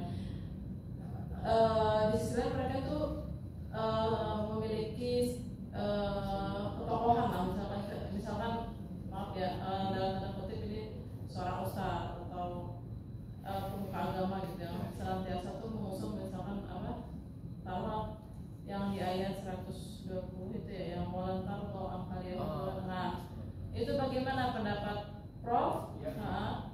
Karena apa ya, masih banyak yang memahami tafsir ayat ini tuh secara sempit, jadi dan senantiasa mengklaim gitu. Ya, hati-hati kalian dengan bersahabat dengan dan sering nanti yang mereka tidak akan ridho kan gitu ya. Iya Mbak, penting ini Ustaz. Siapa namanya Mbak? Ustaz Mbak Wahyu. Ya, makasih. Ini ada pertanyaan sulit nih. Bagaimana memahami walan tarda kal yahud walan nasara hatta tattabi'a millatakum? Ya. Yang artinya walan tarda tidak akan rela angka kepadamu Muhammad. Angkanya kan kamu Muhammad ya kan? Ini Allah yang berbicara. Siapa yang tidak rela al-yahud wal nasara? Walan tarda ankal yahud walan nasara hatta tattabi'a, sehingga engkau mengikuti millatahum, agama mereka. Gimana cara memahaminya? Lalu qul inna hudallahi huwal huda. Cara memahaminya Pak Wahyu begini. Ini tuh ayat begini. Di dalam Al-Quran ada ayat tentang hukum, ada ayat tentang kisah-kisah para nabi terdahulu gitu loh Mas ya. Ya Bapak Ibu ya. Dan macam-macam, ada tentang akhlak, tentang ini macam-macam. Baik. Sekarang bagaimana walan tardha kal yahud wal nasara hatta tattabi'a millatahum yang sering digunakan oleh nyuwun sewu ustaz besar atau ustaz besar tertentu ya, mengatakan jangan bersahabat dengan Nasrani, jangan bersahabat dengan orang Muslim, mereka tidak akan rela, mesti mereka ingin kalian itu masuk agama mereka, kan begitu sering ya. Ayat yang semacam ini itu harus dipahami dengan baik, Bapak Ibu. Kalau bahasa akademisnya harus secara kontekstualis. Saya secara pribadi, oh iya nanti ini sebentar di scroll ke bawah Mas. Oke sebelum, oke lanjut lagi.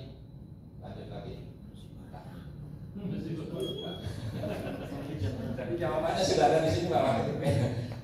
Memahami teks sulit bagaimana? Ada dua cara. Yang pertama memperhatikan penafsiran para ulama.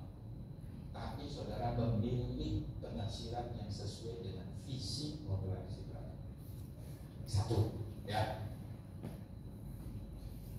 Loh kok bisa begitu? Iya, kadang maksudnya berbeda-beda juga, ya. Kita ambil yang cocok untuk Indonesia yang plural. Tapi jelas kita ikut ulama, itu yang paling gampang ya. Kita baca tafsirnya seperti tadi itu Mas Heran ya, dan juga Rozi, lalu kemudian ada At-Tabari, tadi itu ada macam-macam. Satu. Yang kedua, melakukan reinterpretasi dengan pendekatan kontekstualis, memperhatikan bahasanya dari satu sisi bahasa Quran, tetapi memperhatikan konteksnya. Siap, ya baik itu siapun kalam maupun asyap at-tarikh, konteks sejarahnya. Itu metodologinya dulu ya. Nah saya menawarkan pendekatan makna pemaksaan ini, pendekatan yang Pak Sairon garap sendiri. Setelah membaca ulumul Quran, membaca hermeneutika, teori-teori umum tentang penafsiran ya di barat, lalu ambil sekali pati buat metodologinya, lalu saya sebut dengan pendekatan makna pemaksaan. Kalau ingin tahu ini ada sesinya tersendiri yang secara lengkapnya ya. Enggak, bukan maksudnya diundang lagi. Bukan itu. Iya, tapi kalau diundang ya nggak apa-apa, khusus pendekatan makna pemaksaan. Baik, Bapak Ibu. Nah ini Mbak Mahir ya.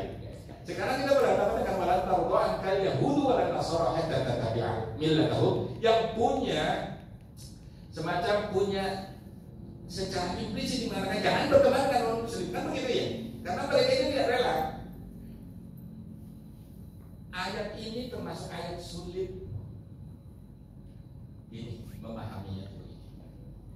Di dalam Al-Quran itu ayat bisa tentang ada ayatul tauhid, ada ayatul ahkam, ada ayatul qasas ya.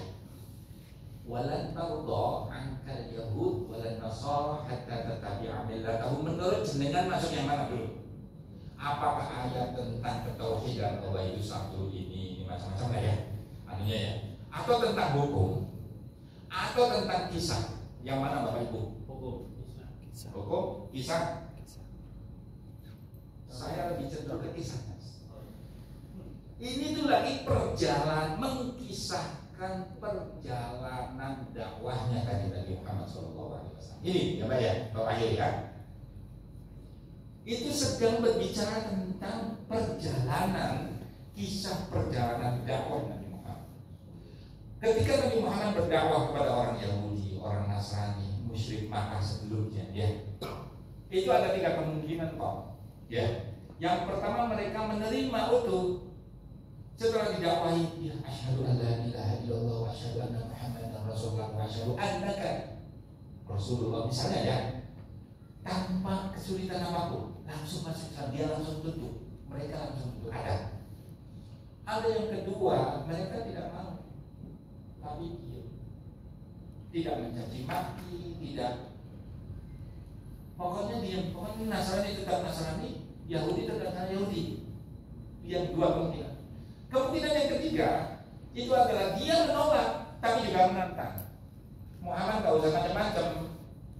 Udahlah, kalau kami itu sudah punya. Kalau mau kamu sendiri ya masuk ke Nasrani. Kamu sendiri masuk Yahudi. Sudah menolak, menantang. Ini ayat itu berbicara tentang itu. Perjalanan Nabi Muhammad sedang ditantang oleh orang. Jadi kata Allah, walan tarda ankal yahud walan nasara hatta tattabi'a millatahum. Ada orang Yahudi yang begini tuh Muhammad.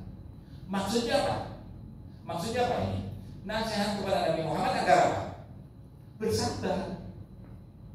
Jangan emosi. Jadi ayat ini mengatakan ya Muhammad isbir, bersabar. Ada orang yang begini. Inna ma'alikal bala. Kamu udah menyampaikan aja. Gak usah susah-susah mikir, aduh kok sedih sekali kok itu malah saya ditantangnya kayak begitu. Gak usah terlalu repot dipikirkan. Isbir, bersabar Muhammad. La ikraha fid din, qad tabayyana ar-rusydu minal ghayy. Jadi ini tuh sedang menenangkan Nabi Muhammad ketika berdakwah. Bukan tidak boleh bersahabat dengan non muslim. Keliru lagi kita. Ya kan lihat. Nah makanya ini konteksnya seperti apa? Maka ada namanya, kalau di dalam pendekatan makna kumbausna menghasil nih. Pendekatan ini mencari 3 hal. Yang pertama al-makna tarihi, makna sejarah, makna yang mungkin dimaksudkan oleh Allah ketika menurunkan ayat itu satu. Kemudian al-makna tarihi, pesan utama ayat ini itu apa? Walan taqra'an yahud walan nasara hatta tattabi'a millatahum. Secara singkat itu tidak bisa mengatakan pesan utamanya insya Allah memberikan penguat kepada Nabi Muhammad agar selalu bersabar ketika berdakwah, sebab ada yang seperti itu. Baru kemudian yang terakhir al-maghza al-mutaharrik al-mu'asir, pesan utama yang bisa kita implementasikan saat ini, yang bisa diambil dari walan taqwa al-yahud walan nasara hatta tattabi'a millatahum. Bukan tidak boleh berteman dengan non muslim, dengan bimas Katolik, bimas Protestan, bimas Hindu, Buddha, bukan itu. Tetapi yang harus kita pelajari ketika saudara menyampaikan dakwah, ketika saudara menyampaikan pemikiran yang baik, jangan berasumsi akan diterima semuanya oleh orang. Ada yang menerimanya, ada yang menolaknya, ada yang menolak menantang. Jadi jangan kalau jadi misalkan sudah sama dengan ya. Nah kalau ceramah begitu, andai kan ada orang yang begitu sabar aja, seperti Nabi Muhammad dulu ya. Sebab maaf ya Prof Ya. Tidak sedikit yang mengutip itu, maksudnya menekankannya itu di lannya itu. Kadang-kadang suka digitukan gitu. Betul. Lam itu dalam bahasa Arab memang istiqbal, nafi istiqbal. Coba perhatikan ada lafal apa di situ? Angka. Itu waktu zaman Nabi. Lah ya, lawalan tardo angka. Angkanya siapa? Nabi Muhammad waktunya terbatas atau tidak? Iya, terbatas. Ya waktunya lannya istiqbalnya itu selama Nabi Muhammad itu. Ada orang yang Yahudi dan Nasrani selalu tidak mau dan menantang waktu zamannya Nabi. Hebatnya Quran ketika menyampaikan dengan statement-statement tertentu itu memperhatikan bahasanya. Maka dalam pendekatan makna kumasa kita perhatikan bahasa Al-Quran secara baik. Yang kedua konteks sejarah. Kurang lebihnya begitu. Nah, para asatir sering sekali lupa dengan angkanya. Ini kan Nabi hidupnya kan terbatas. Jadi istiqbalnya nafi, negasi yang istiqbal terus ke depan itu ya semasa Nabi, bukan sekarang. Selesai pada masa Nabi. Makanya kemudian di awal saya katakan ini ayat apa? Ayat Qasas, cerita tentang perjalanan dakwahnya Nabi Muhammad. Jadi jangan dipahami keliru. Nah sementara tadi yang mengatakan lamnya istiqbal ya berarti sampai hari kiamat loh, ngawur dengan sahabat lupa dengan angkanya. Yang kedua, al di dalam bahasa Arab nahwu itu ada dua kemungkinan. Ada istiqrohil jinsi, ada li'ahdin dhihni. Listiqraqil jinsi itu mencakup Yahudi manapun kapanpun. Nah kemudian ada li'ahdin dhihni, Yahudi yang itu, Nasrani yang itu, yakni Nasrani Yahudi yang masih pada masa Nabi, yang menolak dan mengancam. Gitu. Nah, maka itu listiqraqil jinsi atau li'ahdin dhihni, Mbak Wahyu. Dua alif walat taqo'an al ya. Ini al itu ada listiqraqil jinsi, ada li'ahdin dhihni. Nah, yang tepat li'ahdin dhihni. Kenapa Pak Sayyidul li'ahdin dhihni? Karena ada angka Nabi Muhammad loh ya. Kisah Nabi Muhammad dalam berdakwah. Nah itu ditemui di maksudnya di kasus sosial gitu, Prof. Bukan ini saya bicara maksudnya ketika kita mengamati dinamika sosial seperti itu, beberapa referensi, umpama kita lihat YouTube, lah ada yang seorang ustadz yang apalagi baru ngaji kan, maksudnya netizennya baru ngaji, terus didoktrin dengan hal-hal yang seperti itu kan amat sangat berbahaya. Iya, berbahaya. Jadi kan harus menyampaikan, saya harus menyampaikan, ahli IT harus membantu di masa keluar ahli IT. Untuk viralkan. Kapan mas kita rekaman? Ya terus YouTube kan mulai pacaran itu bukan ahli IT, jadi kan anakku. Podcast. Iya, umpamanya nah ini di crop penafsiran malam tato akal yang luar masalah ada tapi ambil terus disiapkan. Tolong nih, nanti ya baca gimana caranya. Nah, pacaran tidak ada, pacaran tidak punya alat untuk itu. Sampai dulu masa crop atau teman-teman yang ahli IT. Sampai dulu harus berbicara, jangan diem terus. Jadi orang diem terus nggak berbicara. Sementara sampai punya ilmu, baik kita nasihati sendiri kalau ini ya. Jadi kalau aku nyampaikan ke sampean, sampai terus kan.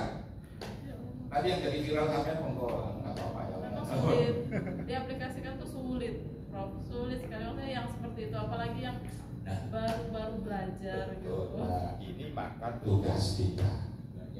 Sampean ini TOT atau apa enggak? Peserta. Masih orientasi. Besok nanti kelas bawah. Nanti sampai ke TOT kemudian punya ilmu kan kita bekali terus kayak begini. Bahkan kita membutuhkan bukan hanya satu orang, dua orang, banyak orang yang harus aktif. Jangan diam saja. Ini bukan masanya lagi diem. Kita harus ngomong juga. Tapi dengan baik-baik. Jangan apa namanya? Jangan apalah menunjuk macam-macam gitu ya. Bapak Ibu ini pada orang kalian guru pada sama itu artinya begini. Jangan niru-niru kemudian lebih lah kan. Ini yang nggak usah niru-niru ya. Tapi kita sampaikan ini. Kita semua mustaqim itu demokrasi beragama. Kita ambil dari Al-Imam Al-Razi yang mengatakan apa tadi, as-siratal mustaqim dari gua masa itu singkat-singkat aja. Mungkin kalau besok ya setelah jadi trainer sampai itu ngomong kapan waktunya jadi trainer atau sekarang tidak apa-apa sudah punya ilmunya mau aja ya sampaikan tadiin ya bukan tadiin. Baik, nah itu ya. Bapak Ibu masih ada yang memberikan komen yang dirasa menyakiti hati sampai ini lagi kalau unek-unek ini baru baca ini dan mirip-mirip memahami teks sulit atau ayat-ayat yang sulit untuk ditafsirkan atau multitafsir. Betul. Mutasyabihan maksudnya kan sampai iya mutasyabihan. Iya terus. Tadi kan di awal bahwa salah satu indikator atau unsur yang mendasari agama adalah memahami tradisi lokal. Apalagi kan itu cerita tentang ya. Ini apakah dalam konteks keindonesiaan ada satu ayat di Al-Baqarah kalau nggak salah 170 dan di artinya begini, ketika diserukan kepada mereka untuk mengikuti agama Allah, mereka menjawab kami hanya mengikuti agama nenek moyang. Ya, gitu. Gimana menyikapinya itu? Itu juga jadi multi tafsir. Apalagi dalam konteks Indonesia dan tradisi lokal. Ya. Dengan alasan, ini kan dari dulu nggak ada. Gitu. Ya. Kayak seperti apa? Adi gitu, Pak. Ya. Terima kasih. Ya, betul. Makasih Mas. Siapa nama Mas? Kurnia. Mas Kurnia. Ya betul. Memang ada ayat itu betul itu. Itu kaitannya dengan memang penyembahan terhadap berhala-berhala itu loh Mas. Menyembah banyak Tuhan, banyak berhala yang dipandang Tuhan kecil dan macam-macam. Lalu Rasulullah menyampaikan, Bapak Ibu, ini Tuhan itu satu yang menciptakan alam semesta ini, yaitu Allah. Nah mereka lalu, kan sejak dulu kayak begini, kan begitu. Nah, baik begini. Moderasi beragama, orang yang bermoderat dalam hal beragama itu bukan tanpa prinsip, tetap menyampaikan yang dipandang yakin itu benar. Contohnya Nabi Muhammad menyampaikan, wahai kaum wahya Makkah, wa'budullaha wahdahu la syarikalah. Kita misalnya ya, wahai orang-orang ahli Makkah, sembahlah Allah satu. Itu prinsip itu. Berhala-berhala ini bukan Tuhan semua. Nah mereka lalu kan memberikan respons. Nah kan nenek moyang dulu kita ini semua kayak begini. Ya iya, saya diutus oleh Allah Subhanahu Wa Taala untuk menyampaikan hal ini. Jadi monggo Bapak Ibu sekalian, tinggalkan berhala-berhala ini. Sembahlah satu, yaitu Allah Subhanahu Wa Taala. Sudah. Mereka masih tegak ngotot, ya sudah.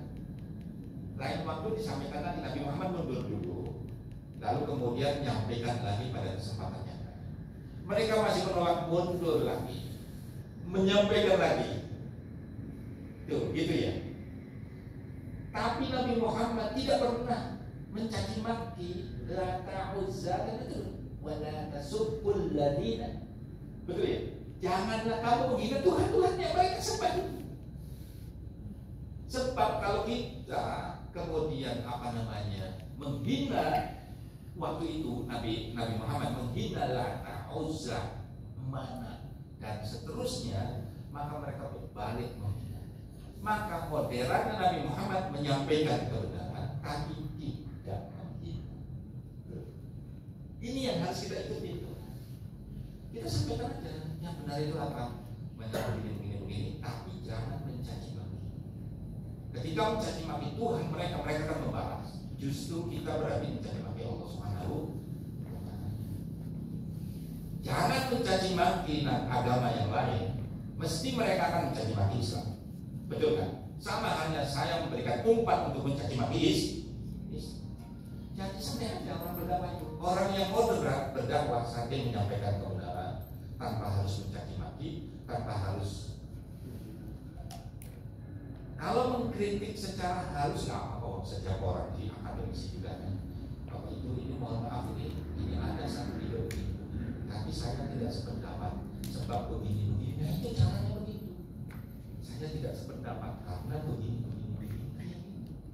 Jadi jangan sampai mencaci maki isinya, tapi argumentatif. Itu yang paling penting.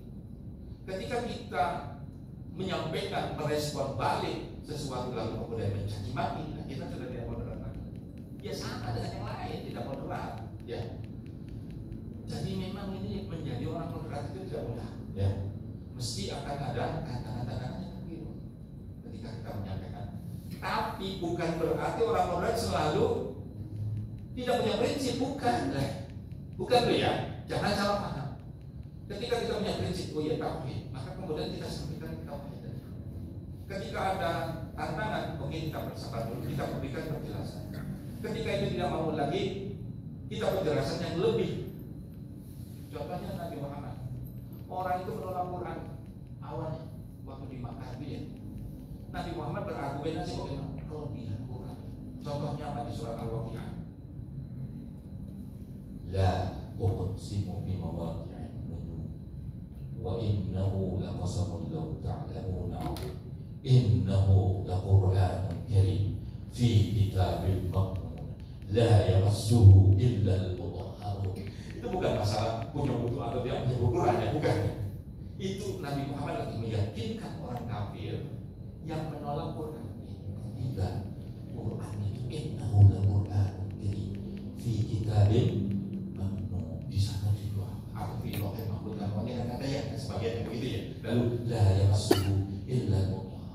Quran itu tidak bisa tersentuh kecuali malaikat yang disucikan. Itu dalam rangka meyakinkan orang. Jadi orang yang moderat tetap berprinsip dan berargumentasi, tapi tidak menghina, tapi tidak mencaci maki orang, tidak membuat orang sakit hati, hanya menyampaikan kebenaran. Itu yang dilakukan oleh Nabi Muhammad. Karena orang mencaci maki orang enggak. Inna arahnya ma bu'ithu la'ana. Betul ya? La ma bu'ithu, aku tidak diutus oleh Allah la'ana sebagai pelaknat, mencaci maki orang, menjelek-jelekan orang, tidak. Wa inna bu'ithu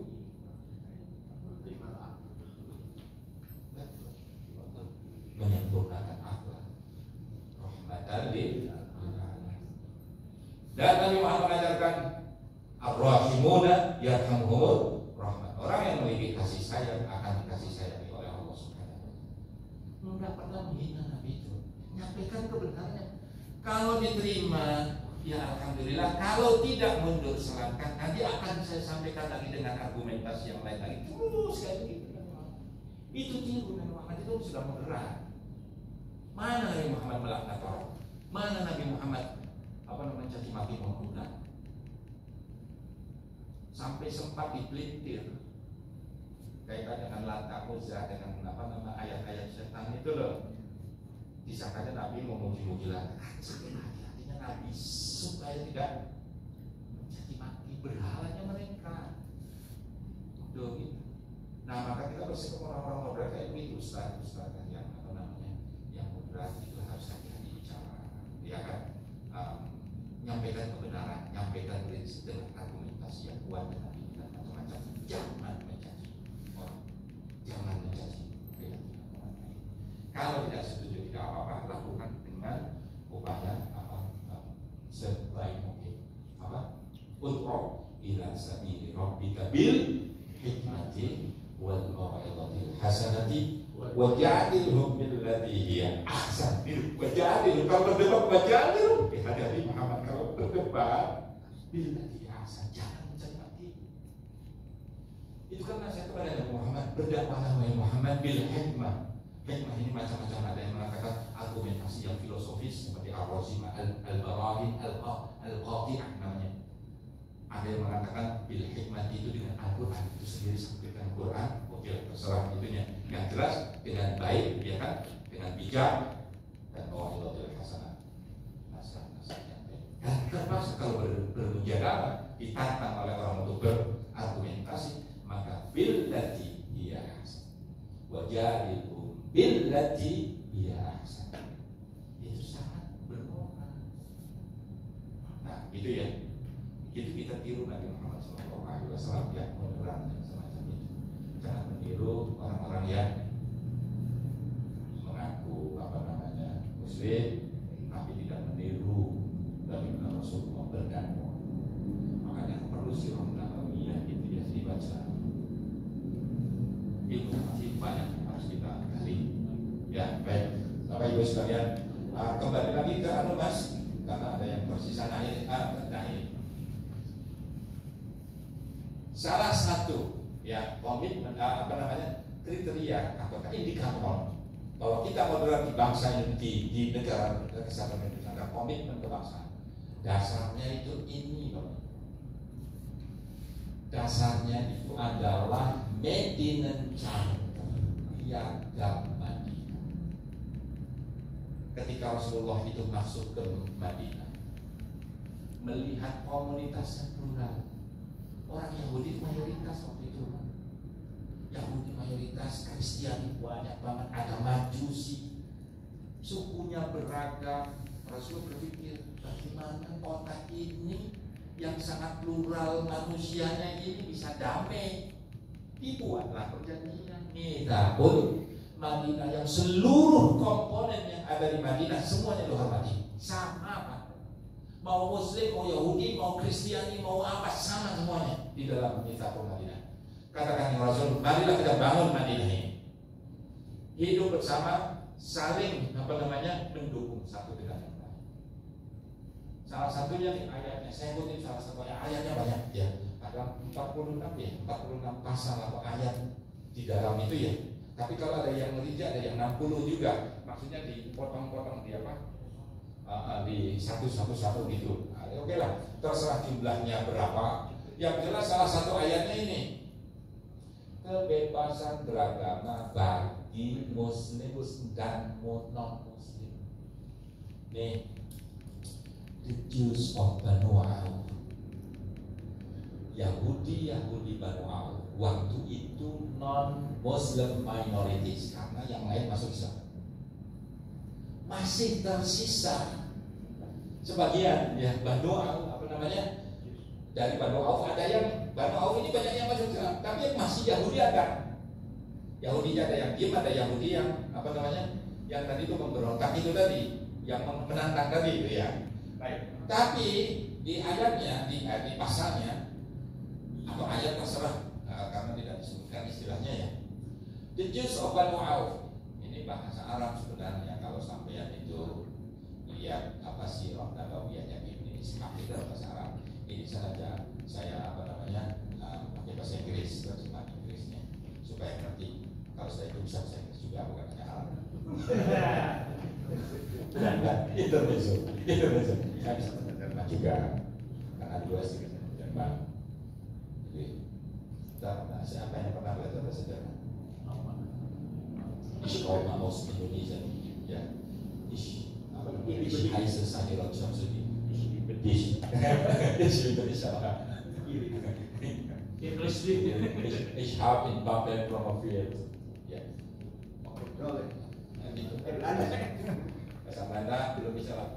Nanti mau belajar Prancis, aku pernah belajar. Ich Babel Sahira, ya kan? Tabel masih apa begitu. Betul ya Mas? Merci beaucoup. Comment allez-vous? Très bien. Kayak gitu kata-kata. Sampai itu bisa bahasa apa aja. Ya Allah, sampai itu kok sempat bahasa Inggris kayak koko. Kayaknya bahasa Inggris. Bahasa Inggris sudah bisa kan? Apa bahasa apa aja? Bahasa isyarat. Nih, bahasa ini the Jews of Banu Auf, Yahudi Banu Auf yang waktu itu di Indonesia shall be considered a community Nabi Muhammad dengan para sahabat-sahabatnya dan juga komunitas Madinah yang lainnya.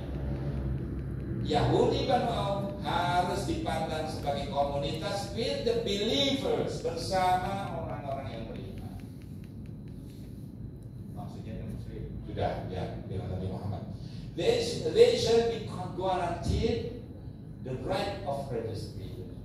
Mereka harus diberi hak kebebasan beragama. Yahudi itu. Jadi ini di agamanya luar biasa. Along with the Muslims bersama orang-orang Islam. Jadi betapa Rasulullah itu moderat ketika berhadapan dengan non-Muslim. Kalau tidak mau Islam, ya sudah tidak apa-apa. Kami beri. Makanya di Al-Maidah itu, Al-Maidah 40 berapa ya? 47 atau 46 nanti kita lihat lagi, atau 45. Yahkum ahlul Injil bima anzalallah. Sebaiknya ahlul Injil, orang-orang Kristiani, menetapkan hukum berdasarkan Injil yang diturunkan oleh Allah SWT. Itu waktu itu. Silakan yang Kristiani, karena Nabi Muhammad ya didokumentasikan di dalam Al-Quran, menetapkannya. Yang masih Yahudi, Tauratnya dipakai, itu diturunkan oleh Allah Subhanahu Wa Taala. Hudan fi hudan wa nur, kan begitu ya? Coba cek. Meskipun Muslim ada Quran ini, tapi masih menghargai Taurat, masih menghargai Injil. Bahkan salah satu orang yang bertakwa, walladzina yu'minuna bima unzila ilaika wa ma unzila min qablik. Hebatnya Islam ya. Hebatnya Nabi Muhammad menghargai agama-agama sebelumnya. Sampai kitab sucinya lo baca diimanin kok. Ya kalau ada tahrif, ada apa itu beberapa ayatnya itu kan urusan manusianya yang tidak rela, ya kan? Kedatangan Nabi Muhammad. Tetapi Injilnya Taurat itu. Saya pernah nggak sampai dalam kehidupan itu membaca Injil? Pernah.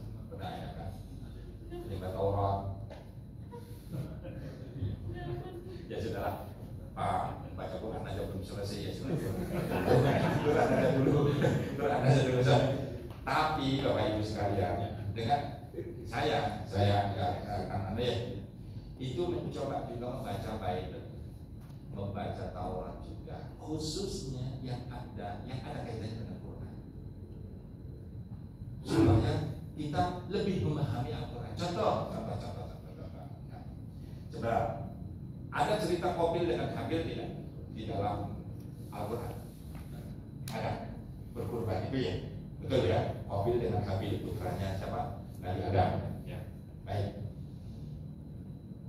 Di dalam Taurat ada dia perjanjian lama. Qabil dengan Habil. Ada loh? Ada nggak? Ada. Belum baca Pak? Iya, pokoknya ada, pokoknya gitu ya. Nah, sekarang ini di dalam Quran ada, di dalam Taurat itu juga ada. Saya ingin memahami lebih jelas gimana sih peristiwa Qabil dan Habil itu. Qabil dengan Habil diperintahkan oleh Allah berkurban. Ya, Qabil itu petani, sementara Habil peternak. Diperintahkan oleh Allah, gampangannya sih, kalian itu ambil sebagian hasil usaha kalian untuk Allah Subhanahu Wa Taala, berkurban, ya, sudah berkurban. Qabil sudah susah payah berkurban lagi, berkurban lagi, mana ambilkan yang terburuk, jadi buah pahit, pokoknya yang tidak, pokoknya yang nggak enak-enak begitu. Hatinya itu sudah kotor sudah. Sementara Habil, ya Allah, kami diperintahkan untuk berkurban, kami akan menyediakan yang terbaik, domba yang terbaik yang saya miliki. Hatinya sudah, ya kan, sudah. Ketika itu dievaluasi, lalu yang diterima adalah Habil. Sebenarnya di kalangan Kristiani ada satu pemahaman, bukan Injilnya, bukan kan, tetapi pemahaman komunitas Kristiani, pemahamannya begini: kenapa Habil itu diterima kurbannya? Karena ada darah yang tertajam, karena darah binatang ada darah itu sendiri. Nah, karena itulah kemudian itu diterima oleh Allah Subhanahu Wa Taala. Sementara tubuh-tubuhan tidak ada darah, maka ditolak. Karena sebagian komunitas Kristiani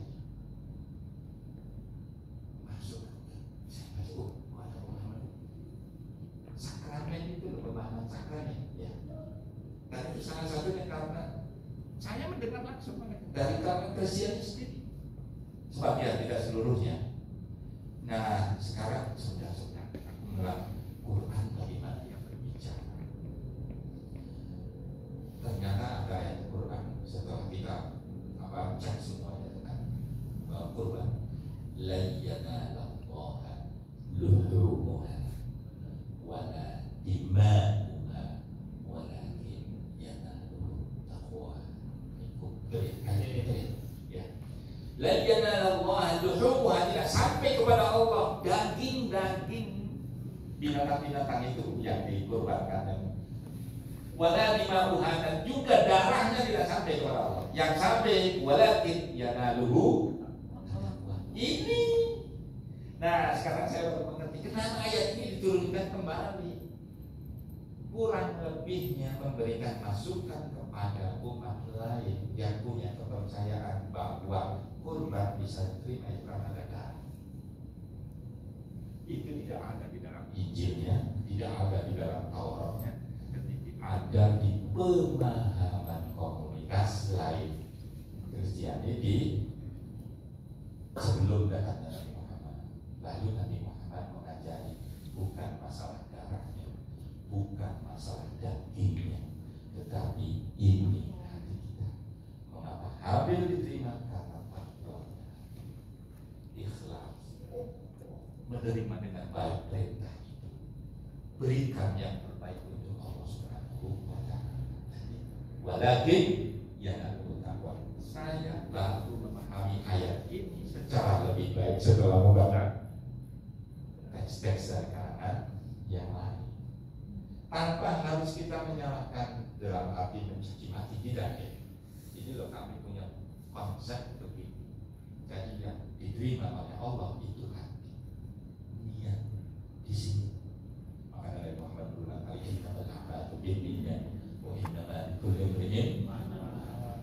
Nah, ketika ada perbedaan yang semacam itu, tetap kita hormatin itu, tapi kita memberikan prinsipnya kalau kami begini.